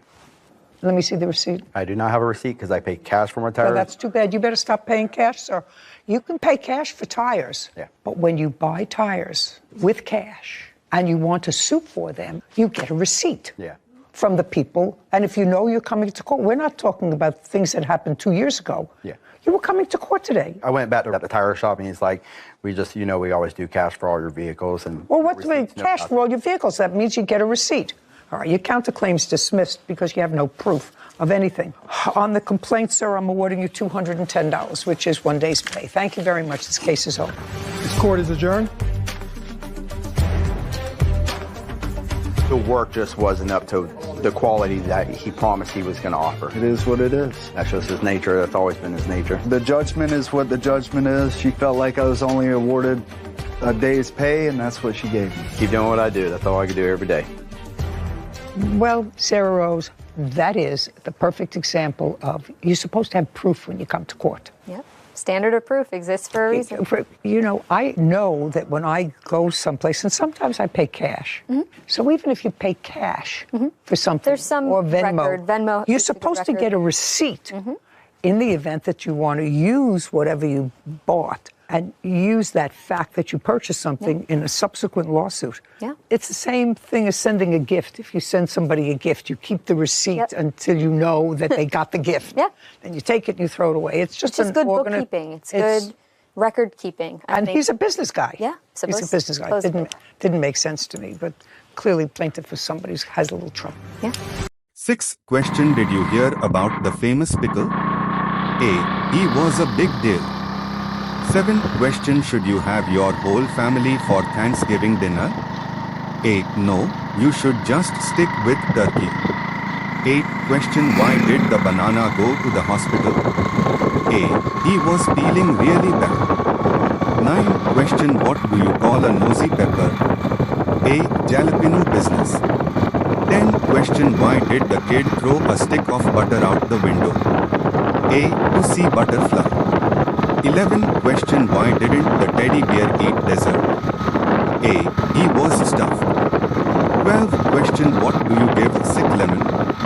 A. A lemonade. What do you get a sick lemon?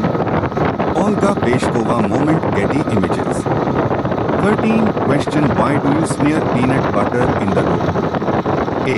To go with the traffic jam. 14th question, what do you call an attractive fruit? A. A pineapple. 15th question, what did the cupcake tell its frosting? A. I'd be muffin without you.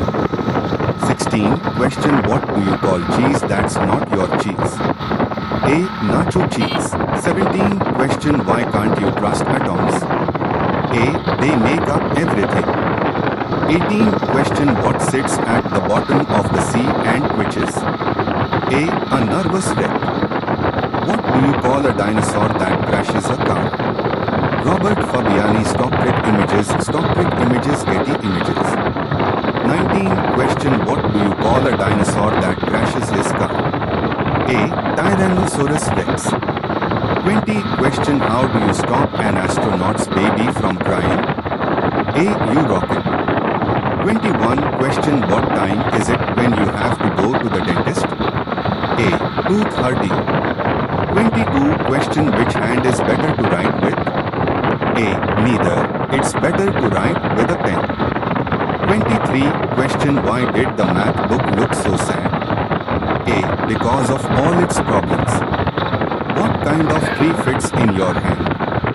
Oscar Wong moment Getty Images. 24 question, what kind of tree fits in your hand? A. A palm tree. 25 question, how many lips does a flower have? A. 2 lips. 26 question, what are the strongest days of the week? A. Saturday and Sunday. All the others are weekdays. 27 question, why did the bicycle fall over? A. It was too tired. 28 question, where did the computer go dancing? The disco. What's the most terrifying word in nuclear physics? Education Images, Universal Images Group, Getty Images. 29 question, what's the most terrifying word in nuclear physics? A. Oops. 30 question, why should you stand in the corner if you get cold? A. It's always 90 degrees. 31 question, how did one tectonic plate apologize to the other? A. My fault. Clean bathroom.